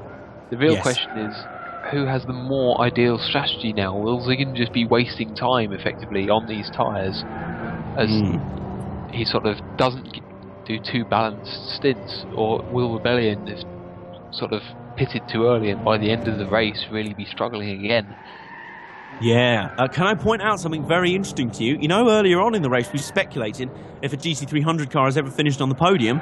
Currently, Philo is third overall. We thought Future F1 had third locked up. It turns out he must have hit some serious trouble here, because Philo has passed him on the racetrack. So right now, in this surreal race, this is one of the most bizarre races I think I've ever seen, Philo is currently in third place overall, ahead of Future F1 in the GT500 car, as Rebellion is coming through to lap the pair of them. Ziggin has obviously overtaken both of them. Suddenly, we've got a battle for third here, and Philo, he's got the lead in GT300 sewn up. We've just seen Ettic hit pit road, and he's faded quite a bit here. So Philo's getting ambitious here. He thinks, well, hang on a minute, Future F1's in all sorts of trouble here. I'm going to go for third here. He's going for third overall. This will be some achievement if he can pull it off in what has been an absolutely balmy race. It's been pants on head retarded at times, but goodness me, it's been really entertaining for us to watch. I'm not sure how entertaining it's been for the drivers involved. As you can see, Future F1 is desperately knuckling down. It must be a little bit of an embarrassment to be overtaken on the track by a guy in the slower class. So Future F1's desperately trying to knuckle down and catch back up to Philo, but right now, Philo looks to be matching him on pace. This is hugely impressive stuff from the Subaru BRZ, which we know is a fairly... Oh, just as I say that, though, looked like he got... It's sideways, he spun! He has spun on the approach to turn 12. I'm ever so sorry, Philo. That must be commentator's jinx. Oh, dearie me. He was doing so well, bless him. But he spun on the approach to turn 12. Looked like he got loose on the outside coming out of turn 11, and he spun down into the wall just before turn 12, and Future F1 happily breathes a sigh of relief and retakes third place. But for how much longer? Goodness me, that could be quite an entertaining battle, you know, if Philo can hang in there. Rebellion has comfortably lapped both of them, and he's trying to make his time back up to 5 Ziggin at the moment. And John, your thoughts on a GT300 car nearly getting a podium? Well, that certainly would have been exciting. While that was going on, there was a car that span in turn 1. So I don't know if that may have been 5 Ziggin or Ettic, but certainly, if it was Ziggin, it certainly will open up the race again in GT500. Obviously, if it's Ettic, it means that Philo won't have to pay too much of a price for what's just happened, as we see another car spinning there into the exit of turn 11. I can only assume that must be Ettic, because I didn't think Ziggin was that far in front to be spinning from those positions, and the fact he's still not losing that much time. Bearing in mind Rebellion has pitted, I can only assume that is Ettic. Yes, it is Ettic. Indeed. Yeah, he's... Goodness me, his handle has fallen off a cliff. I thought he was just in the pits a few laps ago. I may have been wrong there. But goodness me, if this is... maybe he's gone through the same wall of no grip, the kind of point of no return as Rebellion did. I'll tell you what, if he's just pitted for new tyres, goodness me, it's just a struggle. It looks to me like... oh, goodness me! Oh, my word! Guess what? Philo's back into third. My word, this is ridiculous. What a battle we're seeing here. Future F1 has now hit strife. Goodness me, it's literally a case of who can out-mistake each other. One of them spins, the other one retakes position, and then it swings back the other way as Future F1 is fully on the lock stops through turn 15, coming down towards turn 16. My word, we've got 25 minutes and change to go. If you'd put money on a GT300 car getting on the podium in this race, you're about to get a hugely high payday here. Because goodness me, Future F1, it just seems to be a case of they're kind of matching each other on raw pace, you know. Philo, really big slide on the brakes for turn 1. He's gone very wide there. Seems to be holding out, though. But goodness me, it seems to be one of them makes a mistake, the other goes through, and then vice versa again. Because Future F1 doesn't seem to be that much faster, excuse me, in terms of raw pace, excuse me again, than on Philo. I mean, Philo is easily, John, you're seeing this, he's easily staying ahead of Future F1 in a raw pace race. It certainly seems to be the way, doesn't it? And you can't really picture the GT300 cars doing that well, especially not in the dry, but obviously... I want to cut across to you. Yeah, sorry to cut across to you, by the way. Ziggin has returned to the pits, so does the pendulum swing the other way? Rebellion is... Ziggin is in, sorry, I didn't mean to cut across to you there. I just noticed he flashed up in the pits here. Rebellion is coming through turn 18 now. He will retake the lead here, so... the pendulum swings back again. I believe actually that Rebellion's slightly further up the road, so I think it'll very sorry, close to who comes out. Yes, you're correct. I was watching the wrong dot on the track map. No, you're right. Rebellion is only coming through to start this lap now, and Ziggin has just left the pit lane. So Ziggin retains the lead, just as he did during the stops, which is quite interesting. Rebellion has not really gained any pace on him on those fresh tyres on the undercut. He had lost so much time when those tyres fell off the cliff. So he's come out here, I'd say he's about 5 or 6 seconds down on Ziggin. So now he's got to knuckle down and surely try and rediscover that pace. That's if Ziggin hasn't sussed his car out and is suddenly the faster man in terms of outright pace. Sorry, John, I've completely interrupted what you're saying about the GT300 battle for third place. Continue. Yes, indeed. Well, in the wet, it's almost an advantage to have a car that has slightly less power, because it means you can be clumsier with it on the controls. So it could just be that Future F1, who, as we've seen, has been struggling in these conditions, is just doing far too much to overdrive the car. Because it's very contradictory to the sort of how you've learned to drive fast. We see them both go side by side through turn 10 and into turn 11. This is going to be possibly a brilliant recipe for disaster, but I believe Future's done it nice and cleanly. He has indeed. That was a very good move. Well, no, he hasn't. Some Philo's fighting back on the outside. He goes sideways. I think he's had a half spin there, actually, and I think he may have hit the wall there, so that may have put the kibosh on Philo's. Hang on a minute, plot twist, both the TNR cars are back in the pits here. Ziggin's in, as is Rebellion. Now what's happening? I literally can't keep... I can't keep up with this race. Can you, John? Please help me out here. I have no idea. I didn't spot either of the cars spinning, but certainly it seems that must be damage, unless they've just been resolutely not fueling the car because they didn't think they needed to, and suddenly realised that they're in the red. Oh my word, sorry, Rebellion's come out in the lead here, just about 5 seconds up from Philo. No, sorry, from Ziggin. But Philo just came around the outside of him as he came through to lap him coming out the pits. Rebellion is sliding all over the place. I think Ziggin's just spun. Ziggin's just had a half spin. And I think Ziggin may have clipped the wall there on the entrance to turn 3 as well. Or, sorry, turn 4. Oh, you can't take your eyes off this race for a second, can you? Goodness me. Future F1's busy breathing a sigh of relief because maybe finally he's locked up third place for now. And Ziggin and Rebellion are both doing their best to throw this race in the bin. Oh my word, Ziggin was still leading after his pit stop, and then suddenly they both pitted. Rebellion jumped him in the pits. You assume Rebellion took less fuel on or had less damage to fix. Those are the only things I can speculate right now. As Ziggin is now having to deal with the lapped car of Philo, the pendulum swings back in Rebellion's favour again. He now leads by less than 3 seconds, I would say. Less than 3 seconds. Ziggin just clips in front of Philo there through turns 13 and 14 as Philo has a big half spin coming out of 14. Looks like he's just tried a little bit too hard there. I think he got a bit caught up in the battle for third overall. It was a brave effort, but ultimately it looks like it will be in vain. Never mind, Philo, you still have a comfortable lead in class. Oh, excuse me. And perhaps that is most important right now, as Etik is propping up the field right now. He is desperately struggling in the Lexus right now. I'll tell you what, John, you can't take your eyes off this lead battle for a second. We've got 21 minutes and change to go. Who has the advantage, if either?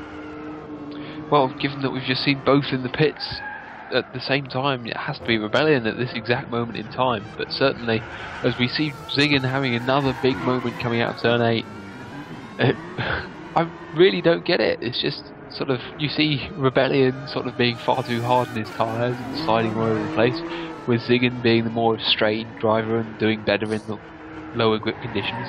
And then suddenly they've both pitted where they should then be back on sort of fresh tyres so they can do it again in a more controlled manner, and suddenly it's Rebellion who's being super restrained and Ziggin who's sliding all over the place.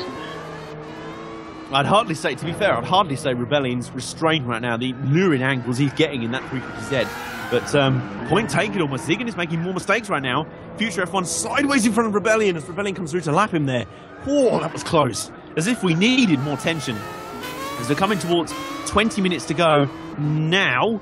As Ziggin comes through turn 16 now, Future F1 has hit the pits. I think that was more just to get out of the way. The lead battle, and that surely shot the fox in terms of Ziggin's strategy. He spun through turn 17 and backs it back into the wall on the apex of turn 18.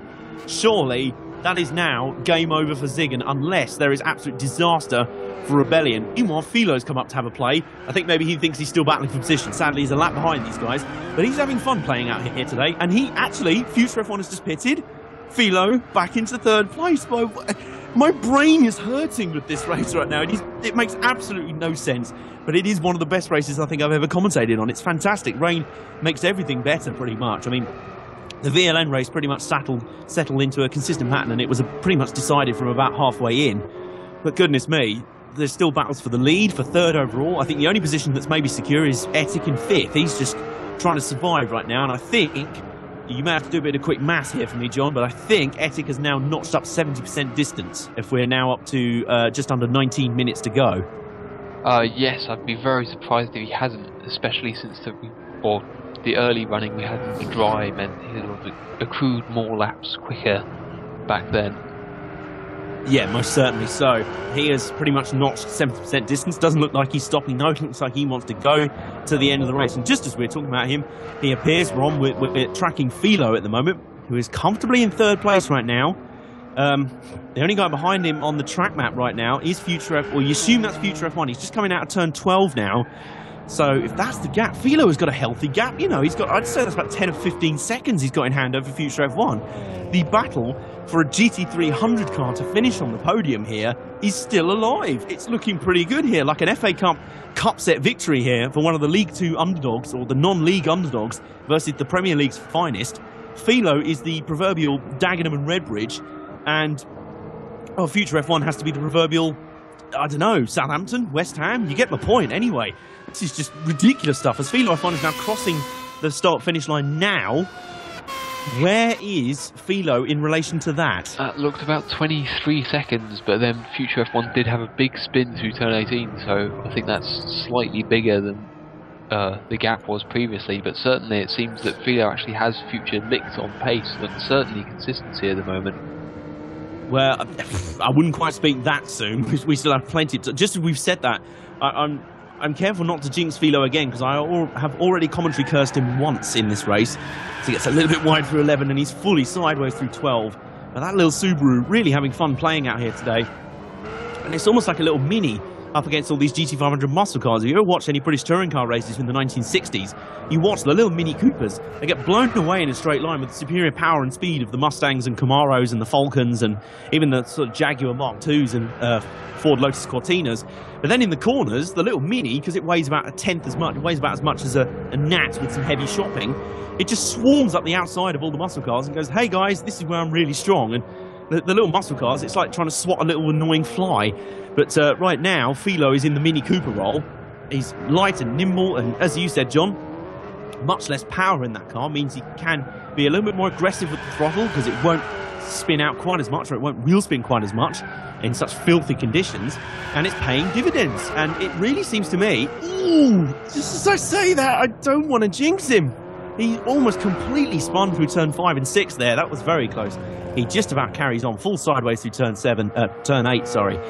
But I've completely forgotten what I was about to say. Clearly it wasn't very relevant at all. But yeah, Philo is certainly doing a great job out here today. He's really measuring the throttle. That was it, I've just remembered. John, really seems to me out here today that it's a question of confidence in your car. As soon as you lose confidence in the handling of your car here in the rain, it's all over. It is a downward spiral into nightmare and bent bodywork. Really seems to me out here today. Looks like Ethic was strong initially, then he just lost. He had a few spins, that was it. Down the drain, gone. Looks like the same thing's happened to Future F1, and earlier in the race, same thing happened to Glenn Owls and others. Do you agree, John? Oh, absolutely. And combined with that, the perverse nature of driving in the wet means that you're infinitely faster if you can stay close to the limit but never overstep it, because the moment that you get that tiniest bit of slide on, you're losing tenths to half a second right there. So every single time that you're just that little bit too eager on the throttle, that's seconds can be lost in just sort of a couple of corners. So it is really important that you have a car that you're confident with and that you know is going at the pace that you need it to, without having to push, because as soon as you start to push, you start to step over this limit more and more, and you actually end up going slower. Absolutely. Can I just throw in another twist? The track is starting to dry. I've just noticed the moisture meter has gone down to 98%, now 97. We've got 14 minutes and change to go. It's still raining here, obviously not as hard because the track is starting to dry. Surely not one more twist in the tail here. Surely this will not come and cripple Philo's ambitions for a GT300 podium finish here. It's down to 95%. The track is starting to dry and dry quickly. You'd surely think this may well dry before the end of the race if it keeps going like this. John, one final twist? Have you got your breath back yet? At this pace, it certainly seems to be the way it's going, isn't it? It's already up to 92%, so certainly, we have to remember that, of course, this refers to the track water on the racing line. So while it may reach zero, it is very perilous out there if you're on slick tyres, because it means as soon as you go offline, and especially in multi-class racing, you basically have no grip whatsoever because the track offline is still soaking. So it will be interesting to see who decides to hold on with their wet tyres and who is the sort of early bird and thinks they can make up all the time by switching to slicks early. Yeah, it has to be, right? I mean, right now, if you're in, say, Ziggen's shoes, or maybe Future F1, or maybe Etic, I mean, Etic has nothing to play for here. If you're in one of their shoes, maybe this is the time to really go for it and really gamble. It's hard to tell, on our screens here, where the gap is between Philo and Future F1. They're both listed as 2 laps down on the leader. But we think Philo still has a healthy gap over Future F1, especially as their last laps have just come through. Philo was up 7 seconds on the last lap, so we assume Future F1 had a spin there. The tyre screen is telling us he's on intermediate, so I find that very hard to believe. Maybe that explains a lot of how his pace has fallen away, but we assume that was some sort of glitch, because the tyre screen also does tell us that Rebellion is on racing soft tyres. Again, highly doubt that, but right now, the gap's just been shown to us. Philo has 30 seconds in hand over Future F1. The scrap for third place overall continues, and the track is drying ever quicker. It's now down to 75%. We've got 13 minutes of this race to go. I'm not sure. It just went back up to 75, I think, the way actually. It's down to 74. Now it's down to 73. It is drying out, but as you said, it is mostly on the dry line. Certainly it's not quite near ditching the wet tyres yet, and I certainly don't think anyone would want to just yet. But, well, stand by your beds, get your breath back, because we're in for a grandstand finale here. We're in for one final twist, potentially. Rebellion continues to lead here over Ziggen, and we think he's out to about a 10 or 20 second lead over Ziggen.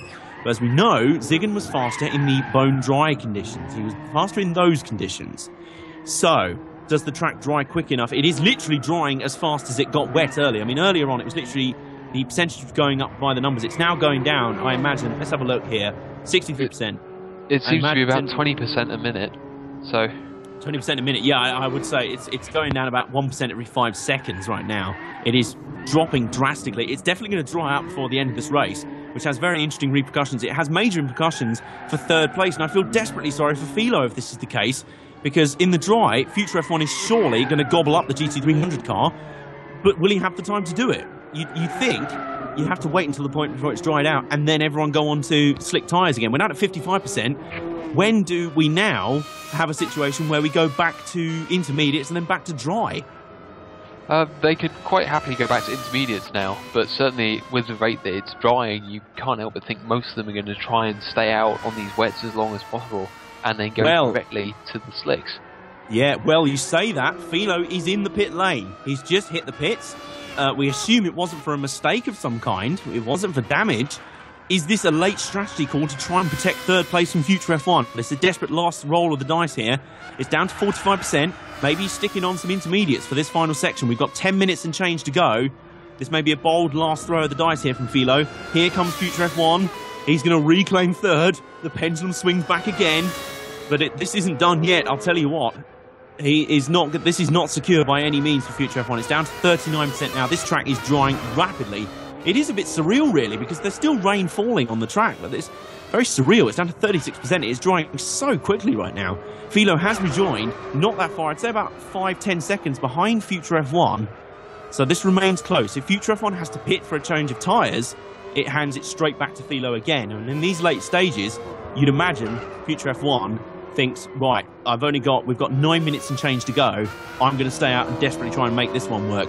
But Philo, goodness me, this will be the underdog upset of the century if he manages to get on the podium here for a GT300 car. Meanwhile, up in front, we have Ziggin in the pit lane. Ziggin is in the pit lane. We're now down to 22% moisture on the track, so it will get fully dry before the end of this race. But Ziggin is in the pit lane, hoping maybe to undercut Rebellion. Now, John, what tyres do you reckon Ziggin's put on there, dry or inters?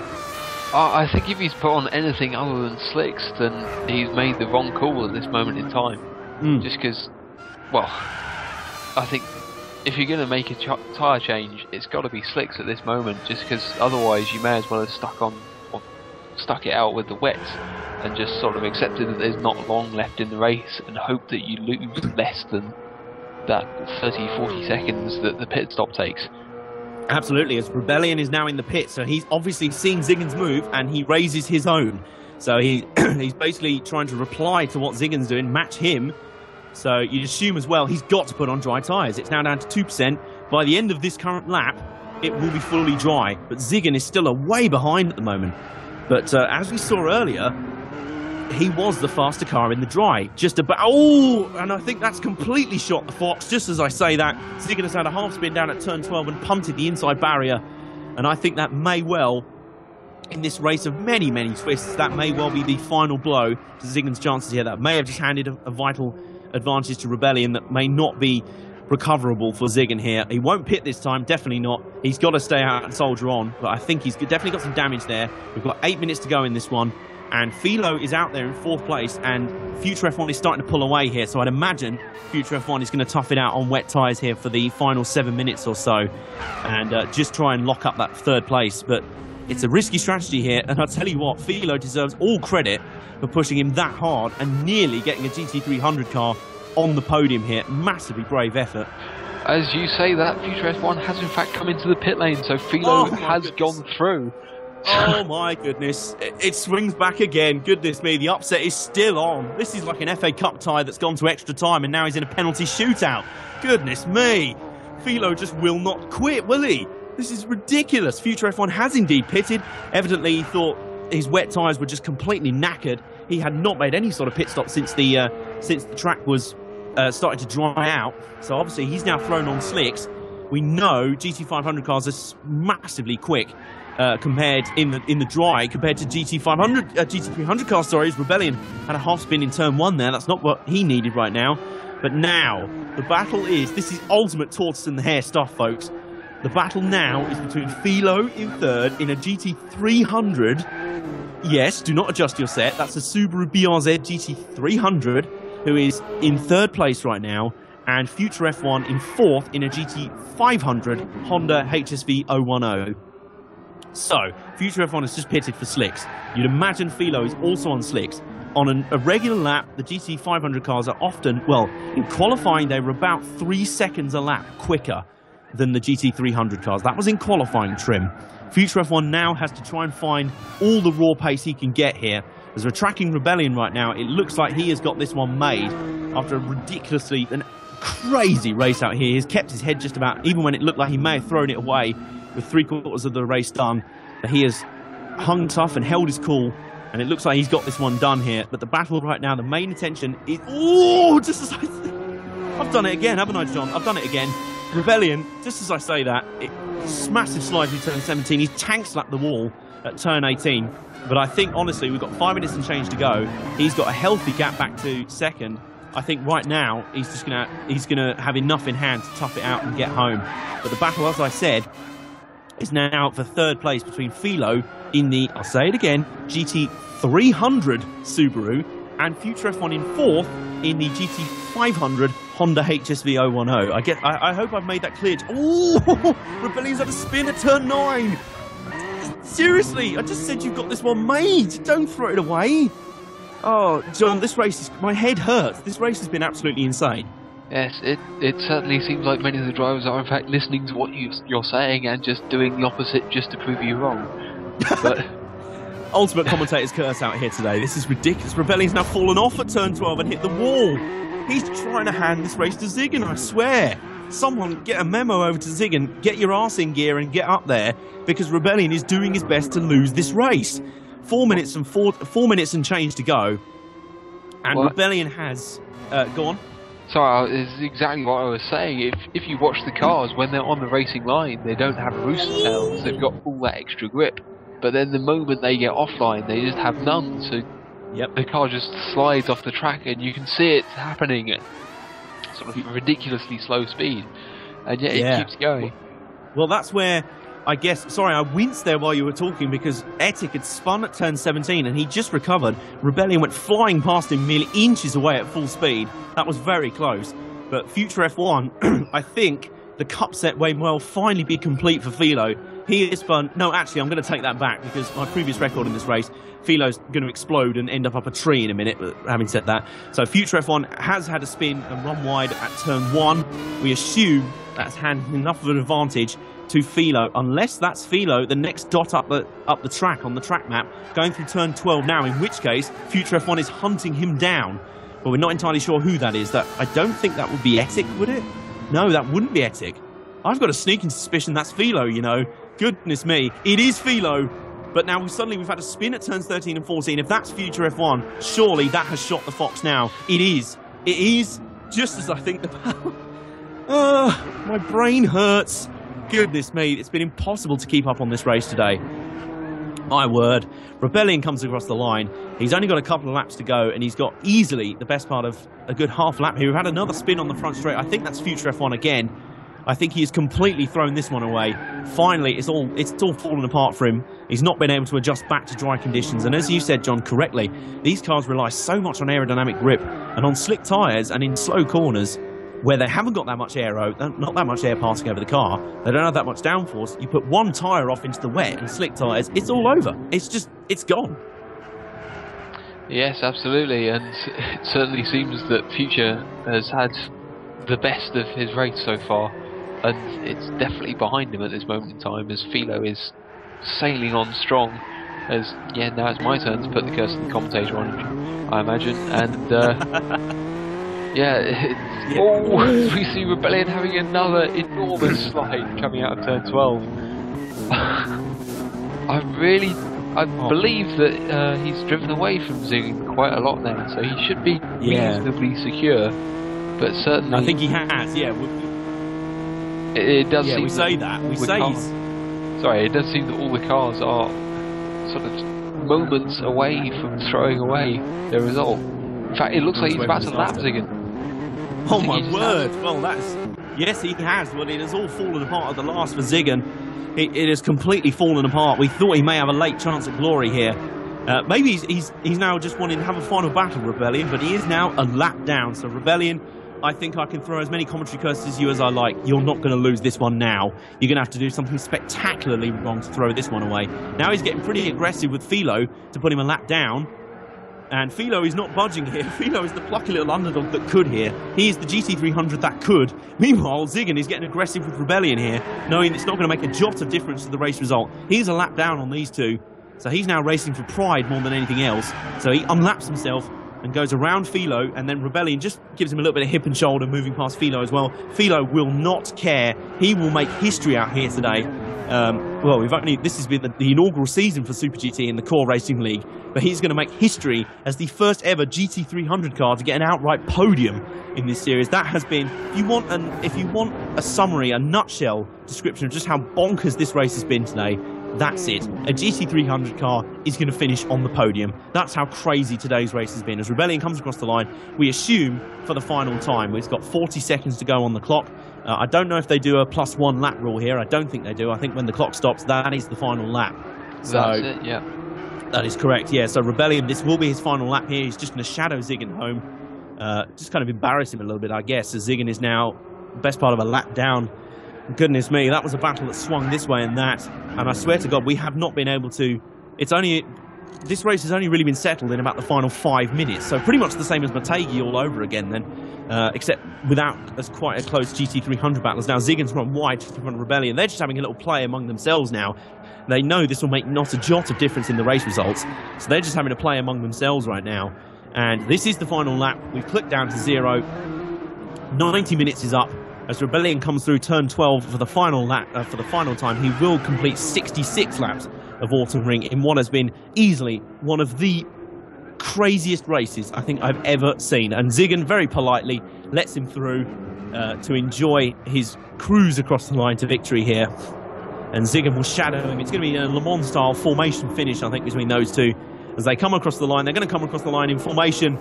Rebellion takes the victory, and Ziggin home second. And do not adjust your set. TNR Philo in the GT300 Subaru BRZ, third overall. Goodness me, that is possibly the craziest race I've ever seen. John, have you ever seen anything like that? I think you certainly missed out on the VLN last year, because as you may have gathered from the number of stories, it was convoluted, I think is probably the best way to describe many of the races there. But yes, certainly there was enormous amounts of action to be had here, and it's really hard to summarise it all so quickly, isn't it? Yeah, so you're telling me the VLN is only going to get crazier than this? I am all over this, the goodness me. I mean, my brain is hurting trying to comprehend this race as a whole itself anyway, and this has only been 90 minutes of carnage, let alone 3, maybe 24 hours of it. Goodness me, this has been something else, I have to say. But we normally give a driver the race award. To be honest, I think there's only one driver we can give it to, surely, John? And who would you say that is? I'm assuming you mean TNR Philo. Well, only because he managed to do the impossible and put a GT300 car on the podium. I mean, that is an outrageous result from the Subaru BRZ. Goodness me. I mean, that was just ridiculous. I mean, conditions fell his way, perhaps, but he still had to survive. He kept his head while everyone else was losing theirs. And full credit to Rebellion, by the way. He did not have the fastest car in the dry, but he stormed to victory in the wet and took out what was a very tense battle between himself and Ziggin. But for me, Philo, to overcome Future F1 like that and put a GT300 car on the podium on outright pace ahead of a GT500 car, if you have a hat on right now, take it off, tip it to him, because that was one of the greatest drives I think I've seen in Gran Turismo. As we're just loading up the final results. Not too many to go through because most people quit earlier on. But I tell you what, I think given how crazy that race had been, if the likes of Glenn Howes had stuck around, they may have still got something out of it. Goodness me, it was a absolutely balmy race out there. It was hard to keep track of at times. There were things happening just when you thought things were just about to fall into place. It all fell apart again, and someone binned it, someone made a mistake. John, would you disagree with me on my choice of driver of the race? I guess not really. I'd say Rebellion, certainly, for the number of times that he managed to sort of get himself back together, get up the front, and then throw it away, but then recover again, certainly means that he possibly deserves a fair amount of credit. And certainly, Future F1, I'd say, for sticking around despite clearly not having the car beneath him that he felt comfortable with, but just soldiering on to the end, I think deserves an amount of admiration as well. Yeah, certainly. I mean, honourable mentions must go to all finishers in this race, because at least they finished it. I mean, goodness me, this was some of the toughest, most brutal conditions I think I've ever seen out there. It was outrageous stuff. So we're getting through the results here. For some surreal... no, that was qualifying, it looks like. Yeah, that was the qualifying result. Because all I saw was Ziggin first and Glenn Al's third. I was like, that's really not the final result. So here we go. We're looking for the race result here. Nothing's coming up. And we've come up with a blank screen. It's always good. It's just the final twist. It's been that sort of night, ladies and gentlemen. But I'll tell you how the final results were. I'll show you from what I can remember on the track. Rebellion completes the victory in what was a seesaw battle between himself and Ziggin. He ends up coming home a lap ahead of his rival, Ziggin, in second. TNR Philo, for the last time, in a GT300 Subaru BRZ, comes home third, ahead of Future F1 in the Honda HSV. That's the GT500 car, by the way, in fourth, followed by Etic rounding out the top five, and indeed the last of the finishers. The DNFs were few and far between. Well, there were plenty of them. Glenn Al's, Jink, help me out here. There were a few others. I it was quite a while ago. The highest one up was, in fact, Daz. Daz 89, yes, he DNF'd. Glenn, who I believe was most recent, and then Jink was one of the first, and Pfeffer, yes, that's the last one. Yes, so Daz, Glenn Al's, Jink and Pfeffer all failed to make the finish. They barely failed to make halfway. That was how crazy a race that was. That was the kind of levels of attrition we were seeing out there. John, your final thoughts? I'm struggling to comprehend this race. Yeah, that about sums it up, really, doesn't it? As we indeed get disconnected. So it's probably a good time to, in fact, sign off and say, for all this action and more, join us in 2 weeks' time for another exciting round of Course Super GT. Yes, definitely. Be there or be square. You've seen how crazy today was. You won't want to miss it again in 2 weeks' time. We'll see you there.